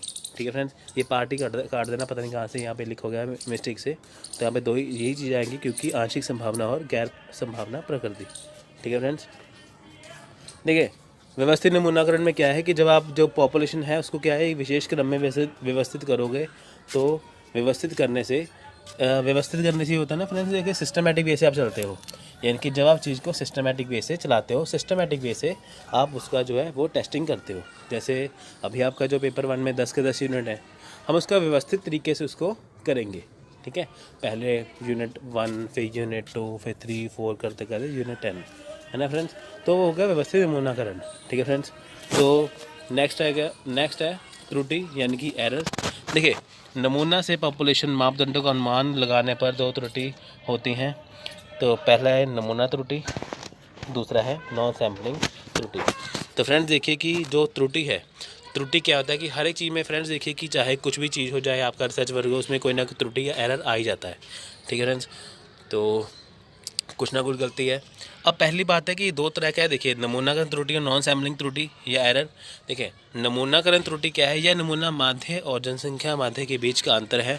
नमूना के आकार में वृद्धि के साथ नमूने की त्रुटि कम हो जाती है। देखिए इसमें क्या है कि जो नमूनाकरण त्रुटि क्या है, जब आप सैम्पलिंग, ठीक है फ्रेंड्स, जब आप अपने जो डाटा वर्क है, जो आपका पॉपुलेशन है या यूनिवर्स से जब आप सैंपल ले रहे हो, ठीक है, सैंपल ले रहे हो, तो सैंपल लेने के दौरान या सैम्पलिंग के दौरान वहाँ पे कुछ एरर आ जाए या कुछ गलती वहाँ पे हो जाए, तो वो होता है नमूनाकरण त्रुटि, ठीक है। तो जैसे हम इसको दूर करने के लिए हम क्या करेंगे कि जैसे हम नमूने के आकार को वृद्धि करेंगे, जैसे नमूने के आकार को, जो सैंपल के आकार को हम वृद्धि बढ़ा देंगे, तो उसमें क्या होगा कि जो एरर है उसकी संभावना सबसे कम हो जाएगी, ठीक है फ्रेंड्स। तो नॉन सैम्पलिंग एरर क्या है कि जब हम मूल्यांकन पे पहुंच जाते हैं। नमूनाकरण त्रुटि में हमने जब सैम्पलिंग किया था तब हमें क्या हो गया था, तब हमें वहाँ पे हमें त्रुटि मिल गई थी। तो इसमें क्या होगा नॉन सैम्पलिंग एरर में कि जब हम चीज़ में मूल्यांकन पे पहुँच रहे हैं, किसी चीज़ के मूल्यांकन में पहुँच रहे हैं, तो तब हमें वहाँ पे एरर मिलता है, ठीक है फ्रेंड। तो उसे बोलते हैं नॉन सैम्पलिंग एरर या रिकॉर्डिंग। देखिए, रिकॉर्डिंग ऑब्जर्वेशन डाटा की गलत और गलत व्याख्या आदि के कारण त्रुटि होती है, ठीक है फ्रेंड्स। नमूनाकरण त्रुटि वो त्रुटि है पहली वाली, जब हम पहली बार सैंपल लेते हैं उसमें गलती है। तो नॉन सैम्पलिंग त्रुटि वो है कि जब हम चीज़ को मूल्यांकन पे पहुंचते हैं, किसी ऑब्जर्व के द्वारा हम देखते हैं ना कि एंड में ये क्या गलत है क्या सही है, तो वो होता है नॉन सैम्पलिंग, ठीक है फ्रेंड्स। तो फ्रेंड्स देखिए, एक बात आपको मैं यहाँ पे ऊपर बताना भूल गया। सैंपल का मतलब होता है कि जब आप किसी चीज़ को टेस्ट कर रहे हो। सैम्पलिंग क्या होता है कि वो प्रक्रिया जिससे आप सैंपल को ले रहे हो, यानी कि सैंपल लेने की जो प्रक्रिया है वो है सैम्पलिंग। तो सैंपल क्या है जिसका क्या क्या मतलब होता है कि देखिए कि आपके मन की सोच या आपके दिमाग की सोच, ठीक है फ्रेंड्स। तो फ्रेंड देखिए इसकी डेफिनेशन पढ़ते हैं। परिकल्पना को उदाहरण की वैधता तकनीकी रूप से नल हाइपोथेसिस के रूप में वर्णित है या निर्धारित किया जाता है। नल हाइपोथेसिस का क्या मतलब है कि जहाँ पे ज़ीरो, नल का होता है मतलब ज़ीरो हाइपोथेसिस, यानी कि जब आप कहीं पे भी कुछ भी सोच नहीं रहे, ठीक है, या सोच तो लिया है पर उसका जो रिज़ल्ट है वो ज़ीरो है। एक नमूने से प्राप्त जानकारी के आधार पर परिकल्पना का परीक्षण किया जाता है। परिकल्पना परीक्षण एक नमूना डाटा पर निर्णय लेने में मदद करता है कि क्या पॉपुलेशन के बारे में एक परिकल्पना सही या गलत होने की संभावना है। देखिए फ्रेंड्स, आपको इस डेफिनेशन का मैं एक सिंपल सा उदाहरण के तौर पर समझा दूंगा, आपको डेफिनेशन समझ में आ जाएगी। देखिए, मैं ये मान के चलता हूँ कि जैसे आप ये सोचिए एक बात, परिकल्पना होती क्या है। देखिए, आपने अगर इस बार यूजीसी नेट का एग्ज़ाम देना है ना, तो आपने ये सोचा कि मैं यूजीसी नेट की एग्ज़ाम की तैयारी करके एग्ज़ाम देके, तो अगर मेरा एग्ज़ाम क्लियर हो जाता है तो मैं किसी अच्छे से कॉलेज में पीएचडी कर लूँगा या कर लूँगी, या मैं किसी कॉलेज में लेक्चरर लग जाऊँगी, ठीक है फ्रेंड्स। तो उसमें होता क्या है कि आपने एग्ज़ाम डालने से पहले ही सोच लिया कि अगर मेरा एग्ज़ाम क्लियर हो गया तो मैं किसी कॉलेज में पढ़ाने लग जाऊँगा, ठीक है।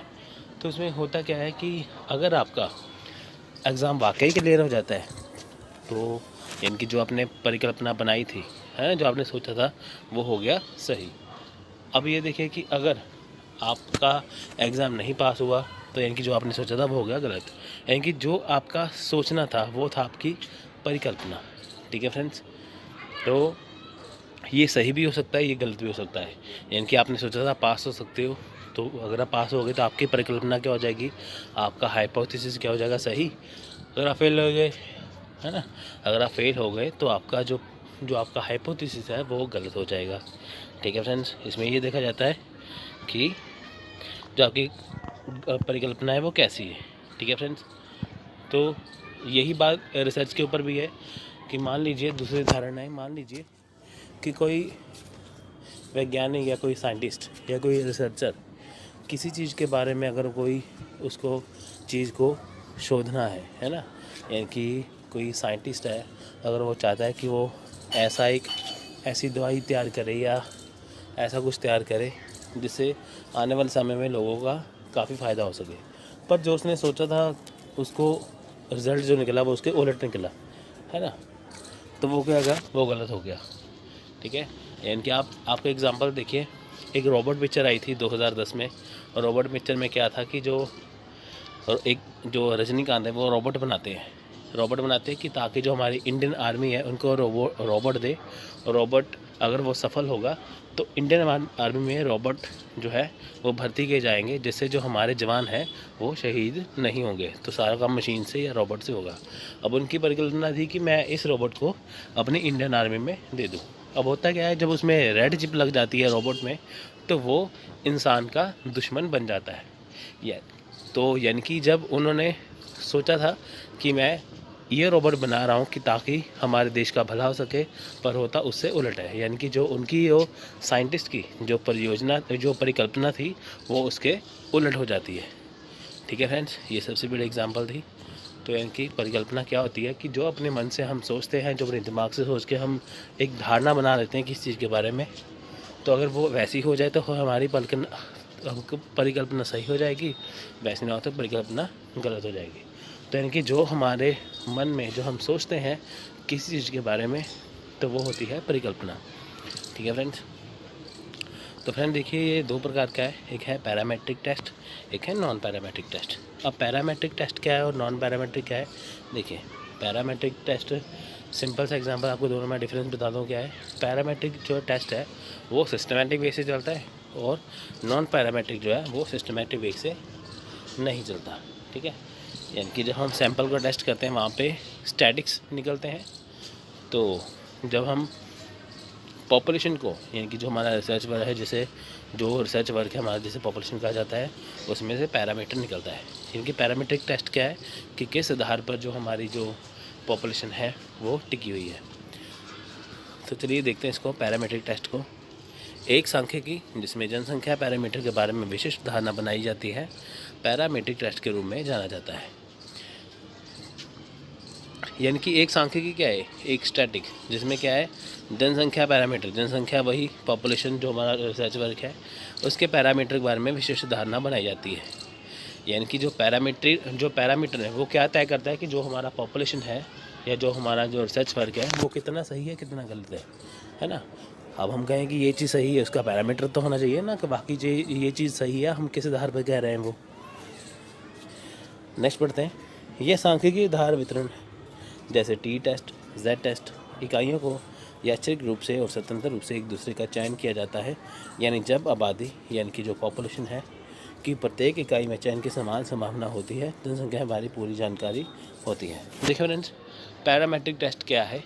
पैरामेट्रिक टेस्ट में हम ये देखते हैं कि जो हमारा पॉपुलेशन जो डाटा है, जो हमारा जो रिसर्च वर्क है, जो हमारा पॉपुलेशन जो डाटा है वो कितना सही है, कितना नहीं सही या कितना गलत है, इसमें वो देखा जाता है। तो उसको देखने का जो टेस्ट है वो पैरामेट्रिक टेस्ट है। ठीक है फ्रेंड्स, तो इसमें करते हैं कि हम अगर हमें पैरामेट्रिक टेस्ट करना है किसी चीज़ के बारे में, तो पहले हम क्या करेंगे उस चीज़ के लिए, तो अगर हमें जानना है कि जो हमारा जो रिसर्च वर्क है वो हमारा जो पॉपुलेशन है टोटल डाटा वो सही है कि नहीं, पहले हम क्या करेंगे पहले हम उसका सैंपल लेंगे, सैंपल लेके उसको टेस्ट करेंगे। अब पैरामीट्रिक टेस्ट में क्या होता है कि हमें अपना जो पॉपुलेशन है उसमें एक सैंपल निकालना होता है, सैंपल निकाल के उसको टेस्ट करना होता है। इसमें सैंपल निकालने की जो प्रक्रिया है वो भी देखनी पड़ती है, ऊपर से ये भी देखना होता है कि जो सैंपल है उसका साइज़ कैसा होना चाहिए। ठीक है, ये सब कुछ देखना पड़ता है। ठीक है फ्रेंड्स, तो यानी कि पैरामीट्रिक टेस्ट में क्या है, हम सिस्टमेटिक वे से चलते हैं। अगर हमें अपना जो पॉपुलेशन है, जो रिसर्च डाटा है, उसको टेस्ट करना है तो हमें वो सिस्टमेटिक वे से चलना होगा। पहले हम उसका सैंपल निकालेंगे, सैंपल का साइज़ देखेंगे क्या है, जितना बड़ा साइज़ होगा तो उसमें उतना ही एरर कम होगा, जितना छोटा होगा साइज़ सैंपल का उतना जो है वो एरर उसमें ज़्यादा होगा। ठीक है फ्रेंड्स, तो इसमें है सिंपल कुछ नहीं है, पैरामीट्रिक टेस्ट में कुछ नहीं है। जब हम इसमें टी टेस्ट जेड टेस्ट देखते हैं तो इसमें क्या है कि हम इसमें जो हमारी पॉपुलेशन है इसको टेस्ट करते हैं। ठीक है फ्रेंड्स, तो इसमें सिस्टमेटिक वे से हमें चलना पड़ता है पैरामीट्रिक टेस्ट में। ठीक है फ्रेंड्स, अगर हम देखिए इसमें ये बात होती है कि अगर आपको आपकी जो पॉपुलेशन है जो रिसर्च वर्क है उसको टेस्ट करना है तो आप सैंपल वो कहीं से भी उठा सकते हो। इसमें ये नहीं होता कि आपको सैंपल किसी जगह से लेना है। अगर आपका रिसर्च वर्क है आपको टेस्ट करना है, जैसे हम यूजीसी नेट 2019 के लिए तैयारी कर रहे हैं पेपर 1 की, है ना, तो इसमें आपको क्वालिटी चेक करने के हम कैसा पढ़ा रहे हैं कि कोई बंदा कैसा पढ़ा रहा है। तो आप ये नहीं देखोगे कि ये बंदा टीचिंग एप्टीट्यूड बढ़िया पढ़ा रहा है या रिसर्च बढ़िया पढ़ा रहा है ना। आपको ये नहीं चेक करना होगा कि आपको अगर पेपर 1 को टेस्ट करना है कि कैसे बढ़िया पढ़ा रहे हैं तो आपको सिर्फ टीचिंग को ही देखना पड़ेगा, उसको देखना पड़ेगा। आप कहीं से भी कोई भी लेक्चर उठा के उसको टेस्ट कर सकते हो, ठीक है, जिससे आपको उसकी क्वालिटी पता चल जाएगी। तो इसे हम पैरामीट्रिक टेस्ट में है, अगर आपको कोई चीज़ टेस्ट करनी है तो आपको ये नहीं होगा कि कोई खास सैंपल टेस्ट करना होगा, आप कहीं से भी कुछ भी चीज़ उठा सकते हो। ठीक है फ्रेंड्स, पैरामीट्रिक टेस्ट में ये देखा जाता है। आपको ये चेक करना है बस, जैसे ये लिखा है ना यहाँ पे टी टेस्ट या जेड टेस्ट, आपको ये आएगा कि ये जो पैरामीट्रिक टेस्ट में कौन से टेस्ट काम में आते हैं, तो यहाँ पे टी और जेड टेस्ट काम में आता है। तो नेक्स्ट है non parametric test. Independent variable के मामले में एक स्टैटिकली टेस्ट किया जाता है जिसे नॉन पैरामीट्रिक टेस्ट कहा जाता है। इस तरह के परीक्षण किसी भी धारणा पर निर्भर नहीं करते, जनसंख्या के बारे में पूरी तरह से जानकारी नहीं है। देखिए इसमें क्या है कि ये इसे नाम से पता चलता है कि ये नॉन पैरामीट्रिक टेस्ट है, यानी कि ये सिस्टमेटिक वे से नहीं होता। ना ही इसमें हम देखते हैं कि सैंपल का साइज़ कितना होता है, जैसे हम पैरामीट्रिक टेस्ट में देखते हैं ना कि सैंपल का साइज़ ये होना चाहिए, तो कहीं से भी हम किसी चीज़ को टेस्ट कर सकते हैं। तो इसमें ये बातें लागू नहीं है। इसमें क्या है कि जो वेरिएबल है वो इंडिपेंडेंट है। आपको अगर कोई चीज़ टेस्ट करनी है तो आप उसको टेस्ट करो, इसमें कोई रूल्स एंड रेगुलेशन फॉलो नहीं किए जाते। ये रूल्स एंड रेगुलेशन किस में फॉलो होते हैं, वो होते हैं पैरामीट्रिक में, नॉन पैरामीट्रिक में नहीं होते। ठीक है फ्रेंड, जैसे मान के चलिए कि आप एग्ज़ाम देने चले गए, आप एग्ज़ाम देने चले गए बिना पढ़े, तो अब आपने घर पे आके देखो, आपने बिना सोचे समझे एग्ज़ाम तो दे दिया, तो आपको कैसे पता चलेगा कि आपका एग्ज़ाम सही है कि नहीं, है ना, आपको पता नहीं चल पाएगा। तो आप ये अंदाज़ा नहीं लगा सकते कि आप इस बार फेल हो रहे हो या नहीं। आपको ये पता नहीं चल पाएगा कि आपने जो एग्ज़ाम दिया है आपके उसमें से कितने क्वेश्चन सही हैं। ठीक है, वो आएगा नॉन पैरामीट्रिक में। तो हम पैरामीट्रिक टेस्ट की और नॉन पैरामीट्रिक टेस्ट की आपको मैं सिंपल सा एक अंतर देता हूँ एग्जांपल के तौर पर। जैसे आप जैसे आप यूजीसी नेट एग्ज़ाम देने गए, आप बिल्कुल पढ़ के गए, तो आपको ये पता था कि आपने इतने क्वेश्चन पेपर 1 में किए, इतने पेपर 2 में किए, आपके इतने क्वेश्चन सही हैं, तो आप आके आइडिया लगा लो घर पे कि आपके इतने नंबर बन सकते हैं। ठीक है फ्रेंड्स, आप मन में एक परिकल्पना कर सकते हो कि आप पास होगे कि नहीं। वो होता है पैरामीट्रिक टेस्ट में, यानी कि आपने कितने क्वेश्चन सही किए आपको वाकई पता है। नॉन पैरामीट्रिक में आपको पता ही नहीं है, आपको पता ही कुछ नहीं था, आपको पता नहीं है ना। तो ये बातें दोनों में है। तो फ्रेंड्स, पहला प्रश्न है कि एक कार्य परिकल्पना है, ये जून 2013 में क्वेश्चन आया था। तो इसके ऑप्शन है तर्क और तर्क के लिए एक सिद्ध परिकल्पना, परीक्षण करने की आवश्यकता नहीं है, आगे के शोध के लिए एक अंतिम रूप से स्वीकृत परिकल्पना, या ऑप्शन नंबर डी एक वैज्ञानिक सिद्धांत। तो आपको ये बताना है कि एक कार्य परिकल्पना क्या है। ठीक है फ्रेंड्स, तो आप इसमें 4 में से ऑप्शन देखिए कौन सा है। तो इसका आंसर है ऑप्शन नंबर सी, यानी कि आगे के शोध के लिए एक अंतिम रूप से स्वीकृत परिकल्पना। वर्क हाइपोथेसिस या कार्य परिकल्पना क्या है, जिसे हम आगे के शोध के लिए या आगे की रिसर्च के लिए अंतिम रूप से स्वीकार करते हैं। ठीक है फ्रेंड्स, अगला प्रश्न है निम्नलिखित में से कौन सा गैर पैरामीट्रिक परीक्षण नहीं है, यानी कि जो नॉन पैरामीट्रिक परीक्षण इसमें से क्या नहीं है। तो जिन्होंने मेरी पिछली वीडियो देखी है ये उनका जवाब दे पाएंगे। ये सितंबर 2013 में क्वेश्चन आया था। तो ऑप्शन है T test, B sign test, C chi work test जिसे काई स्क्वायर टेस्ट कहते हैं, या option number D run test. तो इसका सही आंसर है ऑप्शन नंबर है टी टेस्ट। टी टेस्ट जो है वो पैरामीट्रिक टेस्ट में आता है, ना कि गैर पैरामीट्रिक में। ठीक है, तो ये गैर पैरामीट्रिक परीक्षण नहीं है टी टेस्ट। अगला है अनुसंधान डेटा की आवृत्ति वितरण जो एक सामान्य वितरण के समान आकार में सम्मिलित है, लेकिन केंद्र शिखर बहुत अधिक है। ठीक है, तो ये दिसंबर 2014 में क्वेश्चन था। इसका आंसर है ऑप्शन ए तिरछी। तिरछी को फ्रेंड्स यहाँ पे इंग्लिश में स्क्वीड कहते हैं, SKEWED, तो इसे हिंदी में कहते हैं तिरछा या तिरछी। बी है मेसोक्रेटिक, लेप्टोक्रेटिक या प्लेटोक्रेटिक।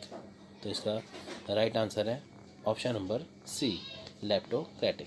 ठीक है फ्रेंड्स, यानी कि जो अनुसंधान जो डाटा है, जो रिसर्च डाटा है, कि जो उसका जो आवृत्ति वितरण है, ठीक है, उसमें क्या है कि समान वितरण के समान आकार में सम्मिलित है।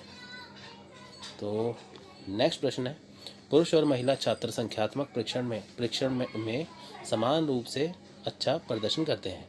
ये कथन एक संकेत देता है, यानी कि जब पुरुष और महिला जो छात्र हैं वो संख्यात्मक यानी कि स्टैटिक तौर पर जो वो समान रूप से अच्छा प्रदर्शन करते हैं, यानी कि पुरुषों ने भी और महिला ने भी एक समान जो है वो परीक्षा में एक समान जो है प्रदर्शन किया है, तो किसी ने कम ज़्यादा नहीं किया। तो इसमें क्या संकेत है? शोध परिकल्पना, अशक्त परिकल्पना, दिशात्मक परिकल्पना या ऑप्शन नंबर 4 सांख्यिकी रूप से परिकल्पना। तो इसका राइट आंसर ऑप्शन नंबर 2 अशक्त परिकल्पना, यानी कि नल हाइपोथेसिस।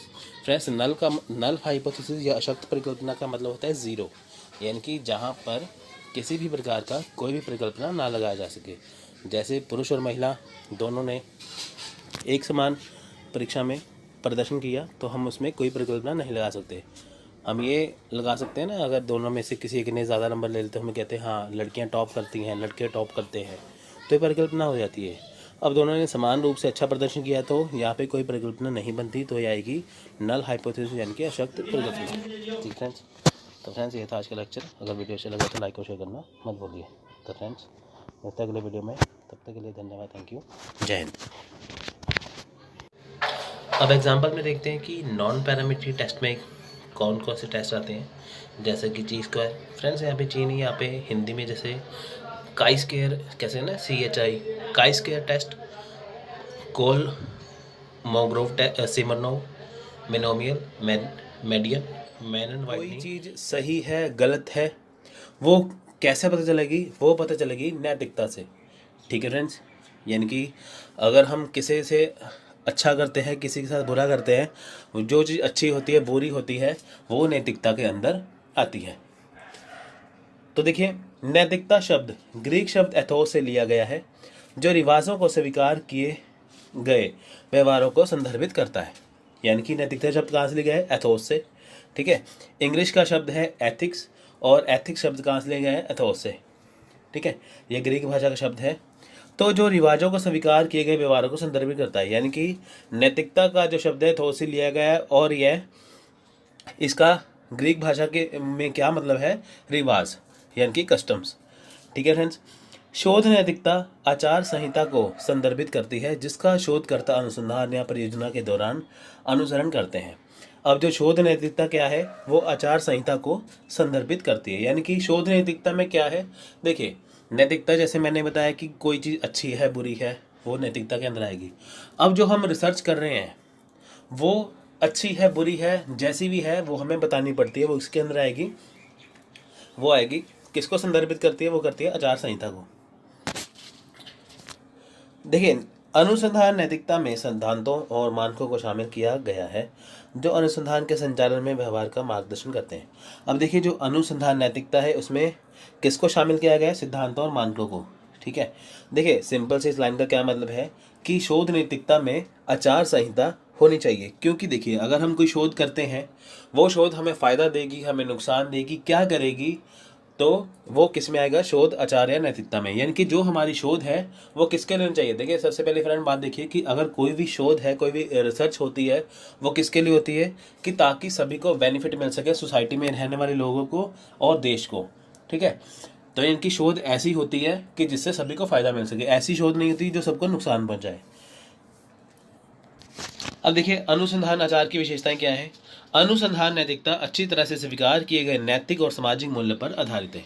यानी कि जो अनुसंधान नैतिकता है या अनुसंधान जो आचार है वो अच्छी तरह से स्वीकार किए गए, यानी कि जो चीज़ नैतिक है, जो चीज़ सही है, और जो सामाजिक मूल्यों पर आधारित है। यानी कि जो अनुसंधान, यानी कि जो रिसर्च कर रहे हैं वो किसके लिए कर रहे हैं? वो समाज के लिए कर रहे हैं, इसलिए वो सामाजिक मूल्य के पर आधारित होती है। यानी कि जो भी हम रिसर्च करेंगे वो समाज में रहने वाले लोगों को फ़ायदा देगी। अनुसंधान नैतिकता कानूनी, सामाजिक, नैतिक, आर्थिक और सांस्कृतिक सीमाएं प्रदान करती हैं। अब देखिए जो अनुसंधान नैतिकता है वो ये सारी सीमाएं प्रदान करती है। अब देखिए हर एक चीज़ की सीमा होती है, हर एक चीज़ की लिमिटेशन होती है, ठीक है। तो एक रिसर्च इतनी ही की जाती है जो इसके दायरे में आ सके। एक रिसर्च कानून के दायरे में रह के की जाएगी, ठीक है, जिससे इंसान को कोई नुकसान ना हो। यानी कि रिसर्च ऐसी की जानी चाहिए जिससे किसी को नुकसान ना पहुंचे, जो सामाजिक तौर पर सभी को लाभ पहुंचाए, अच्छी हो, नैतिकता तौर पर, आर्थिक स्तर पर, आर्थिक तौर पर भी सही हो, है ना, तो और सांस्कृतिक तौर पर भी सही हो।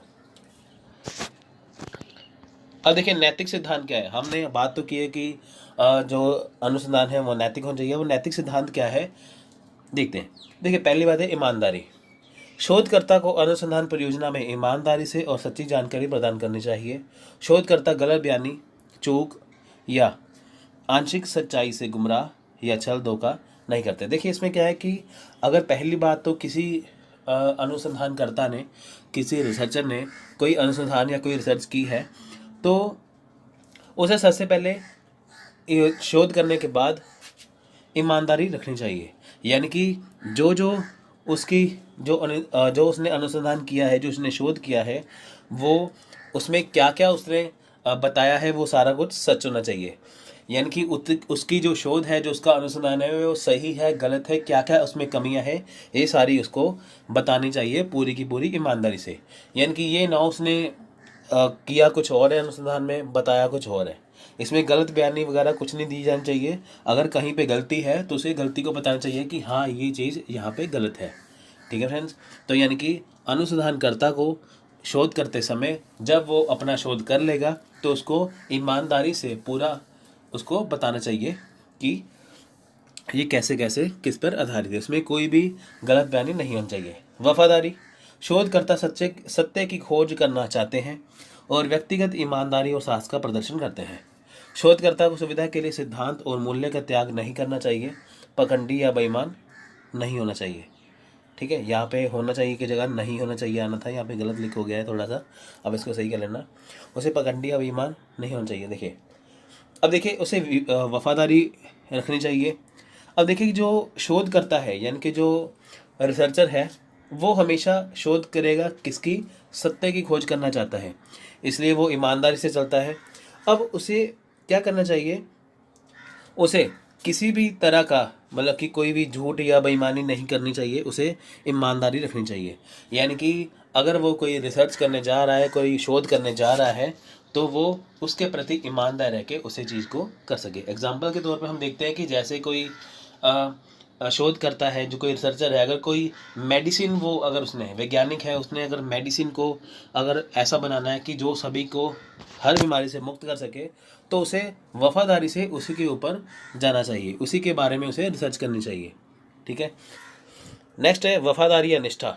देखिए शोधकर्ता विश्वास के योग्य है, व्यक्ति या समाज के प्रति वफादारी प्रदर्शित करते हैं। वे व्यक्तिगत लाभ के लिए विश्वास में सीखी गई जानकारी का उपयोग या खुलासा नहीं करते। अब देखिए निष्ठा रखनी चाहिए। अब देखिए इसमें क्या है कि जो शोध करता है उसके ऊपर विश्वास होता है, वो विश्वास के योग्य है। अब होता क्या है कि उसको ये निष्ठा रखनी चाहिए, उसे क्या करना चाहिए कि उसे व्यक्तिगत या खुद के लाभ के लिए या किसी और के लाभ के लिए इसका खुलासा नहीं करना चाहिए। देखिए फ्रेंड्स ऐसा होता है कि कई बार जो कुछ चीज़ें बहुत ज़्यादा कॉन्फिडेंशियल होती हैं। अब देखिए कि जो हमारे जो भारत देश है वहाँ पे सुरक्षा के लिए कई हथियार बनाए जाते हैं, तो हथियार बनाने के लिए वो कई चीज़ों का इस्तेमाल करते हैं, तो वो सभी को रिसर्च में शो नहीं करते कि ये क्या कैसे कैसे या क्या क्या उसमें करना है, ठीक है। तो क्योंकि अगर उसका खुलासा हो जाएगा तो बाकी देश उसकी कॉपी कर लेंगे, उसका वो तोड़ निकाल लेंगे। तो इसलिए होता क्या है कि जो भी रिसर्च की जाती है तो उसका खुलासा नहीं किया जाता, ना तो व्यक्तिगत लाभ के लिए ना किसी और के लिए, ठीक है फ्रेंड्स। तो इसके प्रति निष्ठा रखनी बहुत ज़रूरी है। यानी कि कोई भी शोध अगर की जा रही है तो सबसे पहली बात है उसके लिए निष्ठा रखनी चाहिए, उसे सभी के सामने ऐसे बताना नहीं चाहिए। नेक्स्ट है उद्देश्य। अनुसंधान का उद्देश्य निष्पक्ष और स्पष्ट होना चाहिए। उद्देश्य समाज या मानवता के लिए प्रतिकूल नहीं होना चाहिए। देखिए यहाँ पे भी थोड़ा सा एरर है, यहाँ पे प्रतिकूल लिखा है यानी कि अनुकूल होना चाहिए, यहाँ पे आना था। यहाँ पे फ्रेंड आना था उद्देश्य समाज या मानवता के लिए अनुकूल होना चाहिए। ठीक है, देखिए उद्देश्य जो है अनुसंधान के वो बिल्कुल साफ होने चाहिए कि जो हम रिसर्च कर रहे हैं वो किसके अकॉर्डिंग है, क्यों कर रहे हैं, और साथ में ये मानवता के अकॉर्डिंग होना चाहिए, उसके उलट नहीं होना चाहिए। यहाँ पे अनुकूल आना था, इसको सही कर लेना। अन्य के लिए समान, देखिए शोधकर्ता मानव गरिमा, स्वायत्ता, गोपनीयता, अधिकार और उन सभी के हितों के लिए समान प्रदर्शित करता है जो अनुसंधान परियोजना के लिए योगदान देते हैं। अब देखिए कि जो एक बंदा तो रिसर्च कर नहीं सकता, उसके लिए टीम जो है काम करती है। अगर एक रिसर्च के समय जो टीम उसका साथ देती है तो शोधकर्ता को सभी को सम्मान देना चाहिए। समाज के लिए लाभ, अब देखिए कि जो शोध होती है वो ऐसे होनी चाहिए कि जो समाज के लिए लाभ लेके आए। अनुसंधान का उद्देश्य नए ज्ञान और विचार उत्पन्न करना है जो ज्ञान की उन्नति के लिए व्यक्तियों और समाज के लिए लाभ पैदा करेगा। अब देखिए अनुसंधान कैसा होना चाहिए, उसका उद्देश्य कैसा होना चाहिए कि जो एक नया ज्ञान या जो विचार उत्पन्न करता है वो कैसा होना चाहिए, वो ज्ञान ऐसा होना चाहिए जो व्यक्तियों या समाज के लिए लाभ लेके आए। अब हम देखते हैं कि समाज में हमारे बेरोजगारी है, गरीबी है, ये है, कई तरह की कुरीतियाँ हैं। उसको दूर करने के लिए अगर हम कोई आइडिया ढूंढते हैं तो वो ऐसा होना चाहिए कि जो सभी को लाभ देके जाए। फ्रेंड्स ये थी थ्योरी। अब देखते हैं कि इसके बाद जो अभी प्रश्न उत्तर कौन कौन से आ चुके हैं पिछले सालों में इससे रिलेटेड। तो देखिए पहला प्रश्न है, अच्छा अनुसंधान नैतिकता का अर्थ क्या है, यानी कि जो एक अनुसंधान नैतिकता है जो अच्छी है उसका अर्थ क्या है। ये दिसंबर 2012 का क्वेश्चन था। देखिए आपके सामने ऑप्शन रखे, ऑप्शन को पढ़िए। आपके ऑप्शन नंबर ए है, आपके शोध को प्रायोजित करने वाली कंपनी में शेयरों या शेयर की होल्डिंग का खुलासा नहीं करना, किसी विशेष शोध समस्या को एक पीएचडी या रिसर्च छात्र को सौंपना, एक शोध पत्र से अपने सहयोगियों के गोपनीय डाटा के बारे में चर्चा जो आप एक अकादमिक पत्रिका के लिए समीक्षा कर रहे हैं, या एक से अधिक पत्रिकाओं में प्रकाशन के लिए एक ही शोध पांडुलिपि प्रस्तुत करना। देखिए इसका राइट आंसर है बी, यानी कि एक अच्छा अनुसंधान का अर्थ का क्या अर्थ है कि किसी विशेष शोध समस्या को केवल एक रिसर्च छात्र को सौंपना, यानी कि अगर कोई विशेष शोध समस्या हो रही है तो वो सिर्फ एक रिसर्च छात्र को ही सौंपी जानी चाहिए कि ताकि उसके ऊपर वो अच्छे से रिसर्च कर सके। अगला प्रश्न है, अनुसंधान नैतिकता का अनुसंधान के किस चरण के साथ अधिक बार सीधा संबंध है, यानी कि जो अनुसंधान नैतिकता है उसका अनुसंधान के किस चरण के साथ सीधा संबंध है। ठीक है, यानी कि जो हमारी रिसर्च है, जो हमारा अनुसंधान है, उसमें उसका संबंध, ठीक है, अनुसंधान नैतिकता के साथ कहाँ पर है। ये जुलाई 2016 में क्वेश्चन था। पहला ऑप्शन है, शोध के दायरे को परिभाषित करना और परिसीमन करना, शोध निष्कर्षों की समस्या तैयार करना और रिपोर्ट करना, शोध के लिए जनसंख्या को परिभाषित करना और नमूना तकनीक को तय करना, या सांख्यिकी तकनीकों और डाटा विश्लेषण के बारे में निर्णय लेना। तो ऑप्शन नंबर 2 इसका राइट आंसर है, यानी कि शोध निष्कर्षों की समस्या तैयार करना और रिपोर्ट करना। अब देखिए कि जो शोध निष्कर्ष है, यानी कि जब हम शोध के एंड में आ जाते हैं कि उसमें देखते हैं कि कौन कौन सी समस्या आती हैं, फिर रिपोर्ट करना है, वो होती है अनुसंधान के चरण में। ठीक है, तो अगला प्रश्न है, शोध नैतिकता के मुद्दे को शोध के किस चरण में प्रासंगिक माना जाता है। अब देखिए कि जो शोध नैतिकता है उसका जो मुद्दा है वो शोध के किस चरण में सही माना जाता है, प्रासंगिक माना जाता है। ये जनवरी 2017 में क्वेश्चन आया था। देखिए, समस्या निर्माण और इसकी परिभाषा के स्तर पर, अनुसंधान की जनसंख्या को परिभाषित करने के स्तर पर, डेटा संग्रह और व्याख्या के चरण में, या निष्कर्षों की रिपोर्टिंग के स्तर पर।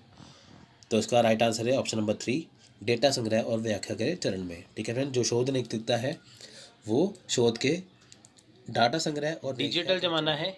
ठीक है, जहाँ पे मैनुअली काम होता था, हाथों से काम होता था, अब वहाँ पे टेक्नोलॉजी आ चुकी है, तकनीक आ चुकी है। ठीक है फ्रेंड्स, तो कहने का सिंपल सा ये मतलब है कि अगर कोई रिसर्च करनी है उसमें क्या होगा, आजकल आईसीटी का भरपूर मात्रा में उपयोग हो रहा है।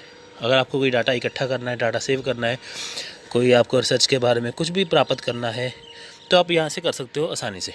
ठीक है, तो देखिए, शोध विकास तथा शोध के क्षेत्र में सूचना पर संचार प्रौद्योगिकी, यानी कि इंफॉर्मेशन कम्युनिकेशन एंड टेक्नोलॉजी का अनुप्रयोग वर्तमान समय में व्यापक स्तर पर किया जा रहा है। यानी कि जो आईसीटी है इसका रिसर्च में बहुत व्यापक स्तर पर प्रयोग किया जा रहा है। जैसे मैंने आपको बताया था कि आजकल जो ज़माना है वो डिजिटल ज़माना है, तो सारे काम कंप्यूटर से हो रहे हैं।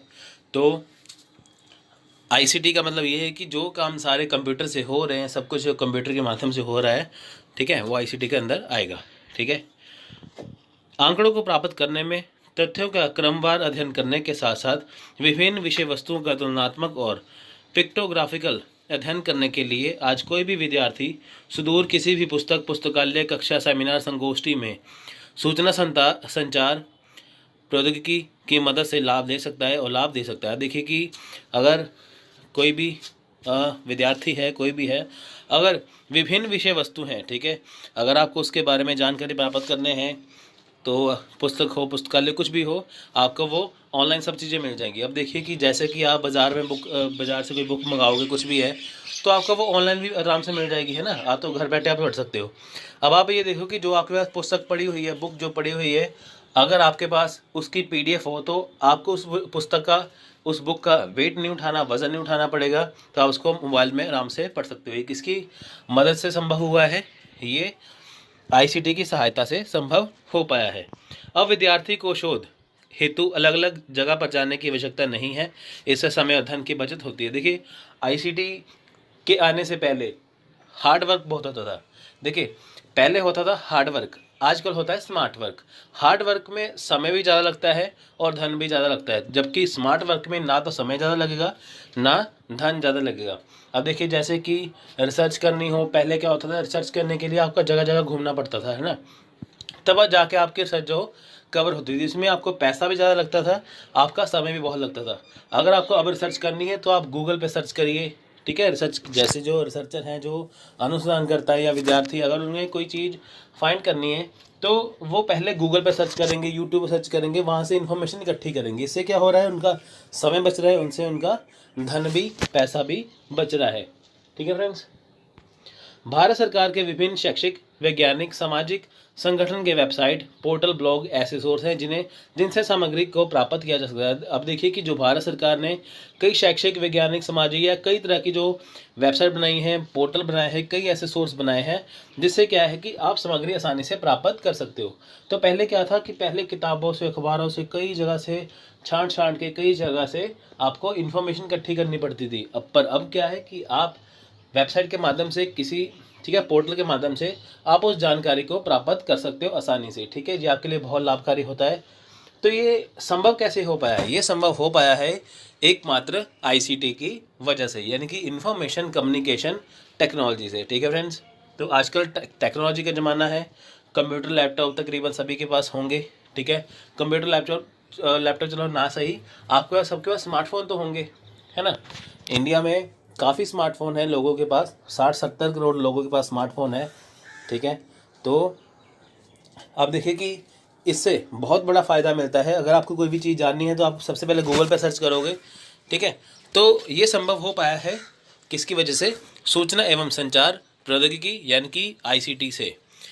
सूचना एवं संचार प्रौद्योगिकी एक व्यापक क्षेत्र है जिसमें सूचना के संचार के लिए हर तरह की प्रौद्योगिकी समाहित है। यह वह प्रौद्योगिकी है जो कि सूचना के संचालन, ठीक है, यानी कि इस प्रौद्योगिकी में क्या है कि आप सूचना का संचालन कर सकते हैं। जैसे आप उसको बना सकते हैं, उसकी रचना कर सकते हैं, उसका भंडारण, ठीक है, उसको सेव कर सकते हैं और उसका इस्तेमाल या उपयोग कर सकते हैं। ठीक है, यानी कि आईसीटी के माध्यम से आप पहले डाटा को, उसकी रचना कर सकते हैं, बना सकते हैं, उसको सेव कर सकते हैं और उसका उपयोग भी कर सकते हैं। ठीक है, तथा संचार के विभिन्न माध्यमों जैसे radio, television, cellphone, computer network, hardware और सॉफ्टवेयर, सैटेलाइट सिस्टम, सेवाओं और अनुप्रयोगों से सूचना के संचार प्रसारण की सुविधा प्रदान करती है। देखिए कि रेडियो है, टेलीविज़न है, सेलफोन है, कुछ भी है, ठीक है, इससे क्या होगा, इसके माध्यम से संचार के विभिन्न माध्यम से क्या होगा, आपको जो है वो सूचना दी जाती है। अब देखिए कि घर पे बैठे हैं, केबल टीवी कनेक्शन है, घर पे बैठे हैं हमारे डिश टीवी कनेक्शन है, ठीक है, आजकल स्मार्ट टीवी आ चुके हैं, सीधे इंटरनेट से कनेक्ट करिए। तो इससे क्या है, आपको सूचना का प्रसारण मिल रहा है, यानी कि आपको सूचना दी जा रही है। ठीक है। ये किसकी वजह से? ये इंफॉर्मेशन कम्युनिकेशन की टेक्नोलॉजी से है। पहले जिस ज़माने में टीवी टेलीविज़न नहीं हुआ करते थे, सेलफोन नहीं हुआ करते थे, ठीक है, वहाँ पे क्या होता था कि खुद जाके मैनुअली तरीके से इन्फॉर्मेशन इकट्ठी करनी होती थी। आजकल क्या है कि आपके पास, सभी के पास फ़ोन है, सेलफोन है, स्मार्टफोन है, उससे आपको पल पल की खबरें सारी मिल जाती हैं। आप कहीं पे भी हो, चाहे आप ट्रैवल करते हो, चाहे आप कहीं जा रहे हो, आ रहे हो, आपका फ़ोन है, आपको सारी इन्फॉर्मेशन आसानी से दे दी जाती है। ठीक है फ्रेंड्स, तो ये सब कुछ संभव है आईसीटी की वजह से। आईसीटी कई लोगों के जीवन का अविभाज्य तथा स्वीकृत अंग बन गया है। बिल्कुल सही है। इन्फॉर्मेशन कम्युनिकेशन टेक्नोलॉजी आपका अभिन्न अंग बन चुका है। अब देखिए कि आप बिना स्मार्टफोन के आप एक दिन रह के दिखा दीजिए, आपके पास रह नहीं होगा। ठीक है, क्योंकि ये हमारी ज़िंदगी का अहम हिस्सा बन चुका है, इसके बिना हम नहीं रह सकते। ठीक है फ्रेंड्स, कृषि, स्वास्थ्य, शासन प्रबंध और शिक्षा जैसे क्षेत्रों में विकास इसका प्रभाव है। ठीक है फ्रेंड, देखिए कृषि हो, स्वास्थ्य हो, शासन प्रबंध हो, शिक्षा क्षेत्र, सभी में इसका प्रभाव है। आप देखिए शिक्षा की बात करें तो अगर आप ये मेरी वीडियो जैसे देख रहे हो तो आप ये किसके माध्यम से देख रहे हो? ये शिक्षा, ये आप देख रहे हो आईसीटी के माध्यम से। ठीक है, यानी कि आपको मैं चीज़ें पढ़ा रहा हूँ, आप विभिन्न प्रकार के लेक्चर को, विषयों को देखोगे अपने अपने। जैसे आपने कोई भी एग्ज़ाम देना है तो उसके विषय में आप यूट्यूब से आसानी से पढ़ सकते हो। ठीक है, तो पहले ज़माना यूट्यूब का था नहीं, पहले आईसीटी था नहीं, इसलिए कुछ नहीं था। ठीक है, अब आईसीटी के माध्यम से यूट्यूब आ चुका है, जिससे हम इसका लाभ ले रहे हैं। ठीक है फ्रेंड्स, आप सिंपल सी बात मान के चलिए कि जैसे कि पहले ज़माने में क्या करते थे, आज से 20-25 साल पहले लोग जेब में कैलकुलेटर रखते थे, हाथ में घड़ी पहनते थे, है ना, तो वॉकमैन हो गया, तो कई ऐसी म्यूज़िक सुनने की चीज़ें कई थी। अब जब से स्मार्टफोन आया है, ना तो कैलकुलेटर की ज़रूरत पड़ती है, ना घड़ी की ज़रूरत पड़ती है, ना म्यूज़िक की ज़रूरत पड़ती है, तो सारी की सारी चीज़ें आपको इकट्ठी करके एक ही जगह पे दे दी गई हैं, जिसका नाम है मोबाइल फ़ोन, सेल फ़ोन या स्मार्टफोन। ठीक है, तो इसलिए ये हमारे काम बहुत आ रहा है और हम इसका लाभ उठा रहे हैं। आईसीटी एक विविध संग्रह है जिसमें विभिन्न प्रौद्योगिकी उपकरण निहित हैं। देखिए वही बात आ गई। साथ ही साथ वीडियो कॉन्फ्रेंसिंग और इलेक्ट्रॉनिक मेल आदि जैसी सेवाएं भी सम्मिलित हैं। हम देखिए कि आपको वीडियो कॉन्फ्रेंसिंग, आप किसी को वीडियो कॉल करिए। जैसे देखिए पहले क्या होता था कि कई को इंटरव्यू देने जाना पड़ता था, कई जनों को, ठीक है, कई स्टूडेंट को जैसे दूर दूर इंटरव्यू देने जाना पड़ता था, उससे उनका टाइम भी बहुत लगता था, उनका पैसा। जैसे मान के चलिए कि आप अपने घर पर बैठे हैं, तो आप कहीं पंजाब या दिल्ली में हो, आपको मुंबई जाना है, वहाँ पे मुंबई जाना है, चेन्नई जाना है इंटरव्यू देने के लिए, आपका उसमें कितना पैसा खर्च होगा, कितना टाइम खर्च होगा आपका। ठीक है, तो आईसीटी के माध्यम से क्या है कि आप वीडियो कॉन्फ्रेंसिंग के जरिए, ठीक है, आप अपना इंटरव्यू वहाँ पे दे सकते हो अपने घर बैठे। इससे आपका टाइम भी बचा, आपका पैसा भी बचा। किसकी वजह से संभव हुआ है? आईसीटी की वजह से। इलेक्ट्रॉनिक मेल वही ईमेल होगी। पहले ज़माने में चिट्ठी लिखा करते थे, चिट्ठी, ठीक है, आप लेटर लिखते थे, चिट्ठी लिखते थे। जैसे चिट्ठी लिखो तो 15-20 दिन, महीना लग जाता था वहाँ पे पहुँचने के लिए।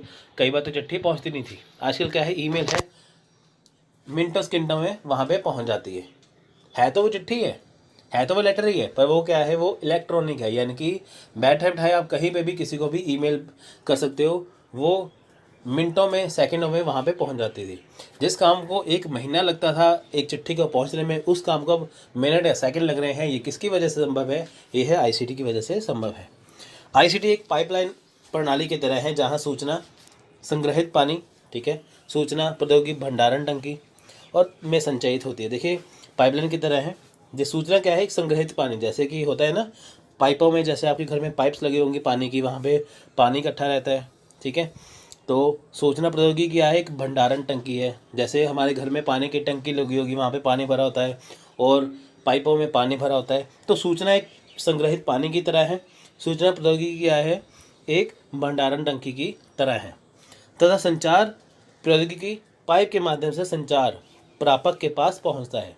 ठीक है, जैसे आप अपने घर पे जो है नल से पानी लेते हो, तो बहता हुआ पानी जो पाइप के माध्यम से आता है, वो एग्जांपल के तौर पर यहाँ बताया कि वो संचार प्रौद्योगिकी है।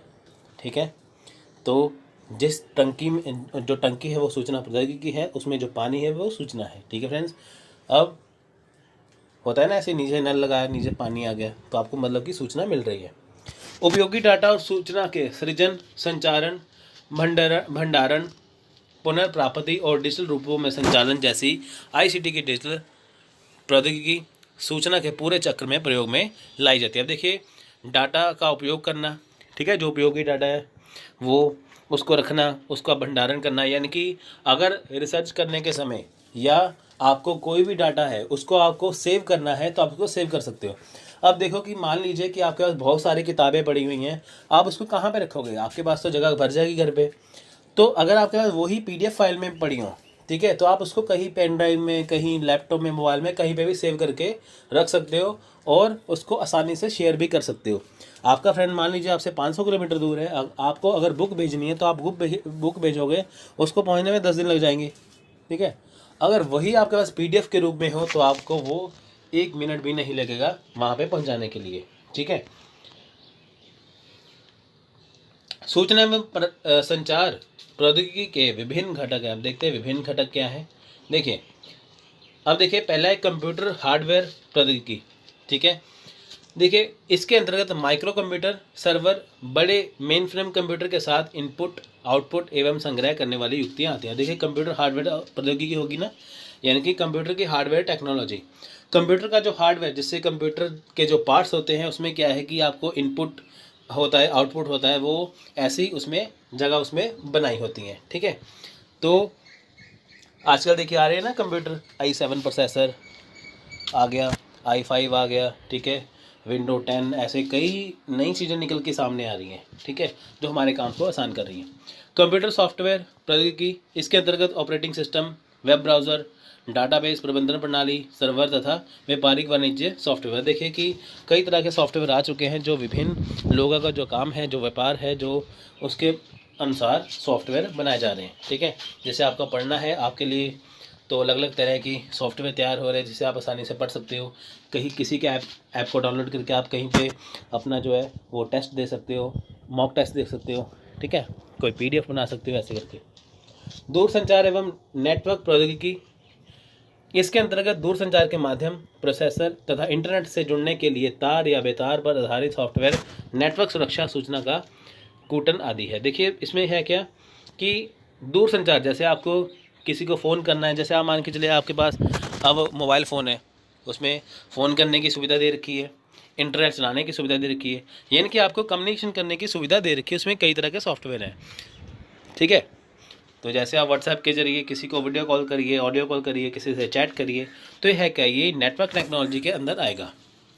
मानव संसाधन, देखिए, तंत्र प्रशासक, नेटवर्क प्रशासन आदि इसके अंतर्गत आते हैं। देखिए, जो तंत्र प्रशासक है वो भी इसके अंतर्गत आएंगे, ठीक है, नेटवर्क प्रशासन भी इसके अंतर्गत आएंगे, ठीक है।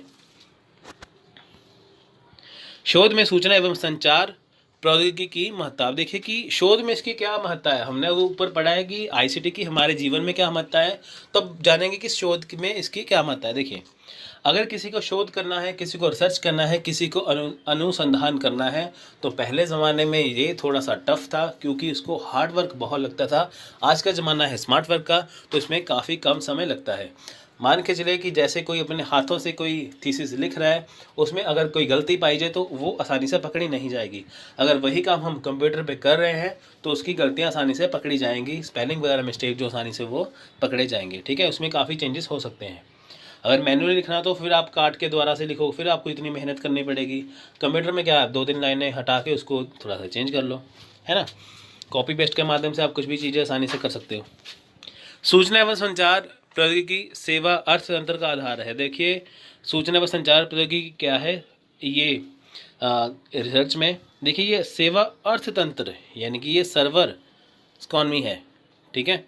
इसमें क्या है कि सेवा अर्थतंत्र का आधार है, यानी कि आपको इसमें काफ़ी सेवाएं मिल रही हैं जिससे हमारी आईसीटी आसान हो रही है। पिछड़े देशों के सामाजिक और आर्थिक विकास के लिए सूचना प्रौद्योगिकी एक उपयुक्त तकनीक है। देखिए, जो पिछड़े देश हैं उसका जो अगर सामाजिक विकास करना है, उसका आर्थिक विकास करना है, तो जहाँ पे लोग सामाजिक तौर पर पिछड़े हुए हैं, आर्थिक तौर पर पिछड़े हुए हैं, ठीक है, उनके विकास के लिए आईसीटी बहुत उपयुक्त तकनीक है, क्योंकि उसके माध्यम से ही वो आगे बढ़ पाएंगे। गरीब जनता को सूचना संपन्न बनाकर ही निर्धनता का उन्मूलन किया जा सकता है। देखिए, जो गरीब जनता है उसको सूचना संपन्न बनाकर, अब देखिए कि सरकार, गवर्नमेंट जो है इतनी सारी स्कीम बनाती है, किसके लिए, गरीबों के लिए, तो गरीबों तक वह पहुंच नहीं पाती। क्यों नहीं पहुंच पाती? क्योंकि उन्हें स्कीम जो है पहुंचाने का माध्यम जो है वो सही नहीं होता, ठीक है। अगर आईसीटी के माध्यम से उनको जल्दी से जल्दी पहुंचाया जाए, ठीक है, तो वो बहुत जल्दी से आसानी से वो पकड़ पाएंगे। ठीक है फ्रेंड्स, कईयों ने तो देखिए क्या क्या हुआ है, गरीब जनता कईयों के बैंक अकाउंट नहीं है। ठीक है, अगर उनके बैंक अकाउंट हो तो सरकार की तरफ से आपको सीधे ही वहाँ पे पैसे आ जाएंगे। ठीक है, तो इसमें है क्या, ये आईसीटी के माध्यम से है। ठीक है, सूचना संपन्नता से सशक्तिकरण होता है, बिल्कुल सही है। सूचना संपन्न हो सशक्तिकरण होगा। जिस देश में देखिए आईसीटी का इतना बड़ा रोल होगा तो वहाँ पे सूचना संपन्न तो आवश्यक होगी। ठीक है, उससे क्या सशक्तिकरण होगा, देश जो है वो मजबूत बनेगा। सूचना तकनीक प्रशासन और सरकार में पारदर्शिता लाती है, बिल्कुल सही है। सूचना तकनीक क्या है, प्रशासन और सरकार, देखिए जो जनता सरकार को चुनती है, सरकार जो अपने फैसले लेती है उसमें पारदर्शिता लाती है। सर लोगों को पता चलता रहता है कि सरकार हमारे लिए क्या करने जा रही है। ठीक है, इससे भ्रष्टाचार को कम करने में सहायता मिलती है। पहले के ज़माने में क्या होता था कि जैसे एक फ़ाइल को आगे बढ़ाना होता था तो भ्रष्टाचार बहुत लगता था। आप किसी सरकारी दफ्तर में जाइए, वहाँ पे क्या होता था, भ्रष्टाचार आज भी है पर इतना नहीं है। ठीक है, तो भ्रष्टाचार जो है एक बहुत ही जड़ है किसी भी देश में। ठीक है, तो उसमें क्या है कि अगर सरकार आपको डायरेक्ट जो इन्फॉर्मेशन दे दे, आपको घर बैठे वो इन्फॉर्मेशन मिल जाए, तो आपको भ्रष्टाचार को कम किया जा सकता है। ठीक है, क्योंकि इसमें आपको जैसे मान के चलिए आपको कोई सर्टिफिकेट लेना है, आपको चक्कर लगा रहे हो वहाँ पे बार बार, तो वहीं आपको अगर जो सर्टिफिकेट है अगर आपको वो ऑनलाइन प्रदान कर दिया जाए तो आप उसका प्रिंट ले लोगे, आपको चक्कर लगाने की जरूरत नहीं पड़ेगी, जिससे भ्रष्टाचार कम हो जाएगा। सूचना तकनीक का प्रयोग योजना बनाने, नीति निर्धारण तथा निर्णय लेने में होता है, बिल्कुल सही है। सूचना तकनीक का प्रयोग कहाँ पे होता है, योजना को बनाने के लिए, नीति का निर्धारण तथा निर्णय लेने में। यह नए रोजगारों का सृजन करती है, बिल्कुल सही है। नए रोजगार हैं, देखिए मान लीजिए कि इसके अंतर्गत आईसीटी के अंतर्गत सूचना तकनीक के अंतर्गत अगर कोई नया काम खोलना है तो वहाँ पे लोगों की आवश्यकता होगी, तो उससे क्या है, लोगों को रोजगार मिलेगा। ठीक है, शोध में आईसीटी का बहुत महत्व है। निवेश से लेकर प्रबंधन, दक्षता, शिक्षा शास्त्र, गुणवत्ता, शोध और नवाचार के प्रमुख मुद्दों से निपटने के लिए इस्तेमाल की जाने वाली प्रौद्योगिकियों तक उच्च शिक्षा में आईसीटी के परिचय से पूरी शिक्षा प्रक्रिया पर गहरा प्रभाव पड़ता है, बिल्कुल सही है। देखिए निवेश से लेकर प्रबंधन तक, देखिए अगर आप किसी चीज़ की गुणवत्ता चाहते हो, कोई शोध में जो प्रमुख मुद्दे हैं या कुछ भी आप इस्तेमाल करना चाहते हो, तो आईसीटी इसमें क्या है, एक अहम भूमिका निभाएगा। ठीक है फ्रेंड्स, इससे बहुत ज़्यादा हमें बेनिफिट मिलता है। ठीक है, शोध में आईसीटी के अभिग्रहण से निम्नलिखित सुविधाएं प्राप्त है। अब देखिए शोध में जो आईसीटी है उसको लगाने के बाद क्या क्या सुविधाएं प्राप्त होती हैं, यानी कि अगर हम शोध में आईसीटी को लगाते हैं, धारण करते हैं, तो इसे क्या क्या सुविधाएं मिलती हैं। दूरवर्ती स्थानों में पढ़ाई की गुणवत्ता बढ़ाई जा सकती है, बिल्कुल सही है। अगर आप दूरवर्ती, जो आपसे बहुत दूर है पढ़ाई के जो संस्थान हैं, वहाँ की गुणवत्ता जो है बढ़ाई जा सकती है। ठीक है, आईसीटी के माध्यम से क्या है कि जैसे जिनको जो आप बहुत दूर के कॉलेज हैं, अगर आप वहाँ से कोई रिसर्च कर रहे हो, ठीक है, पीएचडी कर रहे हो, तो अगर आपको कोई ज़रूरत पड़े किसी चीज़ की, तो आप क्या करोगे, आईसीटी के माध्यम से उसमें अच्छे से पढ़ाई कर सकते हो, जिससे उसकी गुणवत्ता में सुधार आ सकता है। उच्च शिक्षा संस्थानों में अधिक पारदर्शिता प्रणाली लाने से उनकी प्रक्रियाओं और अनुपालन मानदंडों को मजबूती मिलती है, बिल्कुल सही है। जो हायर एजुकेशन सिस्टम है, जो उच्च शिक्षण जो संस्थान है, उसमें पारदर्शिता लाने में यह काफ़ी मदद करती है। ठीक है फ्रेंड्स, इसे छात्रों के प्रदर्शन, नियुक्ति, वेबसाइट एनालिटिक्स और ब्रांड के ऑडिट के लिए सोशल मीडिया मैट्रिक्स का विश्लेषण करने के लिए प्रयोग किया जाता है, बिल्कुल सही है। देखिए फ्रेंड्स, छात्रों का प्रदर्शन कैसा रहा है, कैसे कैसे वहाँ पे नियुक्तियाँ होनी हैं। ठीक है, तो इसके लिए क्या होगा, सोशल मीडिया पे देखिए, अगर आपको जैसे पता चलता है कि इस कॉलेज में आपके लिए सीट, जैसे इस कॉलेज में इतनी सीटें खाली हैं पढ़ाने के लिए या पढ़ने के लिए, छात्रों के लिए, शिक्षकों के लिए, तो वो आपको इंटरनेट के जरिए पता चलता है। ठीक है, आप यूट्यूब पे कोई भी वीडियो देखते हो तो आप वहाँ पे फॉर्म भर लेते हो। ठीक है, तो आपको इससे जानकारी मिल जाती है। अब आप देखिए सिक्किम में या किसी और देश किसी और राज्य में, मणिपुर, सिक्किम हो गया, कहीं हो गया, कितने दूर दूर राज्य हैं, वहाँ पे कोई पोस्ट निकले, अगर आपको वो पोस्ट लेनी है तो आपको घर बैठे ऐसे तो नहीं पता चलेगा, आपको वो आईसीटी के माध्यम से पता चलेगा। आप गूगल पे सर्च करोगे, यूट्यूब पे सर्च करोगे, आपको के माध्यम से पता चल जाएगा। ठीक है, तो उससे आप आसानी से वो कर पाओगे। इंटरनेट, उपग्रह और अन्य माध्यमों द्वारा पाठ्यक्रम वितरण के साथ दूसत शिक्षा सुविधाजनक बना दी गई, बिल्कुल सही है।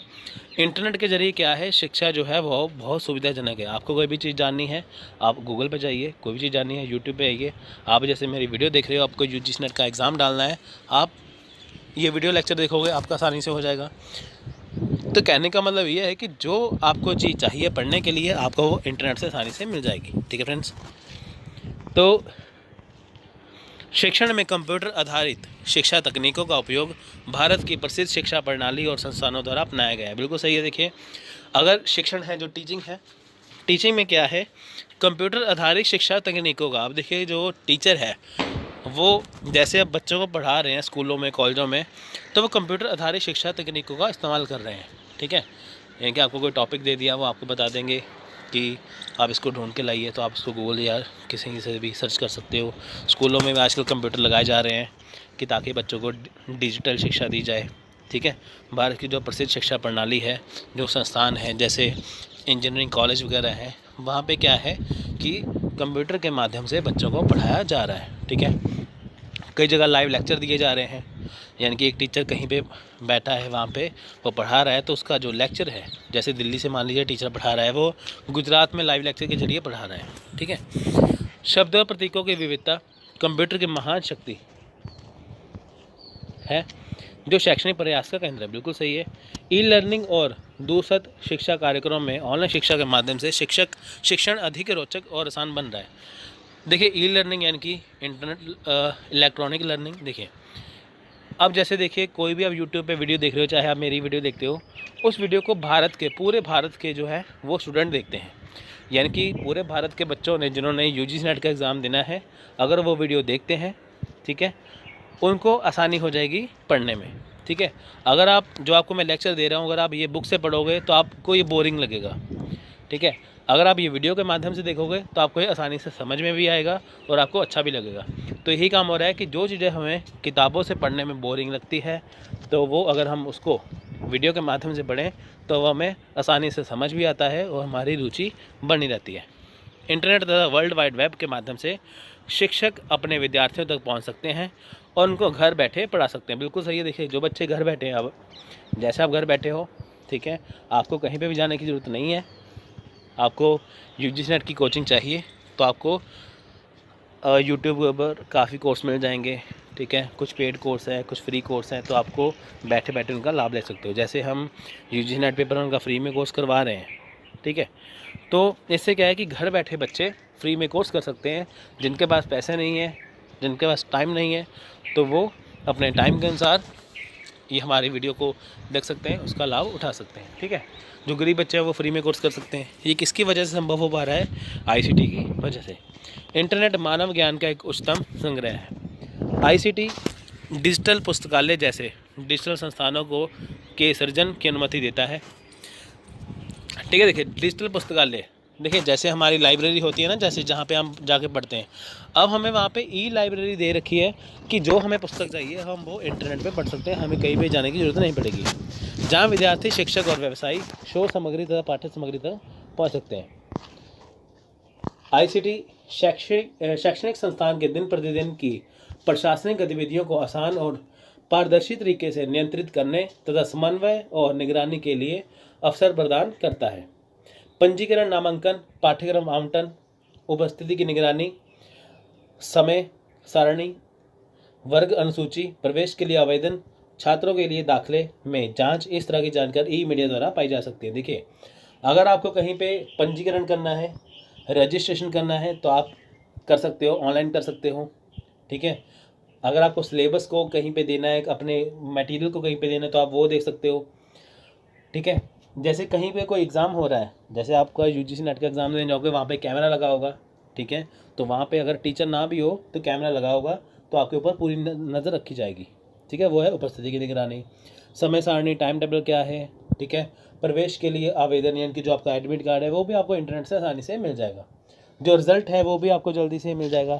ये देखिए, यूजीसी नेट का पहले रिज़ल्ट आने में 2 से 3 महीने आराम से लग जाते थे, अब क्या है 8-10 दिन में रिज़ल्ट आ जाता है आराम से। ठीक है, तो ये संभव किसी की वजह से हो पा रहा है, ये संभव हो पा रहा है आईसीटी की वजह से। ठीक है, तो यही काम आपको जो है वो रिसर्च में भी बहुत ज़्यादा काम में आएगा। जिनको रिसर्च करनी है उनको काम काफ़ी आसान हो चुका है, उनको जगह जगह जाने की ज़रूरत नहीं पड़ेगी, वो इंटरनेट के माध्यम से अपनी रिसर्च को पूरा कर सकते हैं। आईसीटी के संदर्भ में एक खोजपूर्ण प्रयास की आवश्यकता है। प्रेरणा शक्ति को प्रोत्साहित करने का यह सही समय है, क्योंकि आशा है कि आईसीटी के परिपालन से जीवन के हर क्षेत्र में प्रबल उन्नति को प्राप्त किया जा सकता है। बिल्कुल सही है फ्रेंड्स। देखिए कि आईसीटी के परिपालन से अगर हम आईसीटी का अच्छे से इस्तेमाल करें तो हम जीवन के हर क्षेत्र में प्रबल उन्नति को पा सकते हैं। इससे फ़ायदा क्या है, इससे टाइम बचेगा, आपका पैसा बचेगा, दोनों चीज़ें आपका बच जाएगा। ठीक है, तो फ्रेंड्स इसके बाद आपको मैं ये तो हो गया ख़त्म। अब हम जानेंगे अगले लेक्चर में, अगले स्लाइड में। ठीक है, वो जो स्लाइड है वो इंग्लिश में है, क्योंकि मैंने इंग्लिश मीडियम का जो लेक्चर बनाया था उसमें मैं उसको कवर कर चुका हूँ। तो वही चीज़ आपको मैं यहाँ पे बताऊँगा कि जो गवर्नमेंट की कौन से प्रयास किए हैं जिससे हम आईसीटी का लाभ उठा सकते हैं अपनी रिसर्च में। यानी कि अगर आपको कोई रिसर्च के लिए कोई हेल्प चाहिए तो आप गवर्नमेंट की कौन सी वेबसाइट यूज़ कर सकते हो। देखिए, government initiatives for integrating ICT with research. अब जिनको रिसर्च करनी है उनके लिए गवर्नमेंट ने क्या क्या फ़ायदा सोच रखा है। देखिए, पहले है शोध गंगा है। शोध गंगा में क्या है कि जैसे थीसिस अपलोड करनी होती हैं, जैसे आप पीएचडी कर रहे हो, अगर आपको अब थीसिस अपनी अपलोड करनी है तो आप यहाँ पे ऑनलाइन अपलोड कर सकते हो। ठीक है, उसके लिए बनाया गया है शोध गंगा। देखिए, शोध गंगा है, ई शोध सिंधु है, इंफॉर्मेशन एंड लाइब्रेरी नेटवर्क है जिसे इन्फ्लिपनेट कहते हैं, एनालिस्ट है, उच्चतर आविष्कार योजना है यानी कि UAY, impacting research, innovation and technology यानी कि IMPRINT, global initiatives of academic network यानी कि ज्ञान। तो ये सारी चीज़ें कौन सी हैं? ये सारी चीज़ें हैं जो हमारी रिसर्च के लिए काम आती है। यानी कि अगर हमें अपनी ऑनलाइन रिसर्च में हेल्प चाहिए तो हम इनके ज़रिए उसकी हेल्प या सहायता ले सकते हैं। तो फ्रेंड्स ये बहुत ही इंपॉर्टेंट है, अब इसको अच्छे से करना। एग्ज़ाम में आपको ये क्वेश्चन आने के 99 यूजीसी नेट पेपर 1 की ब्रह्मास्त्र सीरीज़ में आपका स्वागत है। अगर आपको इसके PDF नोट्स चाहिए तो आप हमें इस नंबर पे कॉन्टैक्ट और व्हाट्सअप कर सकते हैं। सिर्फ 10 वीडियो के अंदर हम पेपर 1 का कंप्लीट कोर्स करवा देंगे। यानी कि पेपर 1 के 10 यूनिट का सिलेबस सिर्फ 10 वीडियो में कंप्लीट हो जाएगा। वीडियो को लाइक करिए, शेयर करिए और हमारे YouTube चैनल को सब्सक्राइब करके बेल आइकन जरूर दबाइए कि ताकि हम आपके लिए और अच्छी वीडियो लेके आ सकें।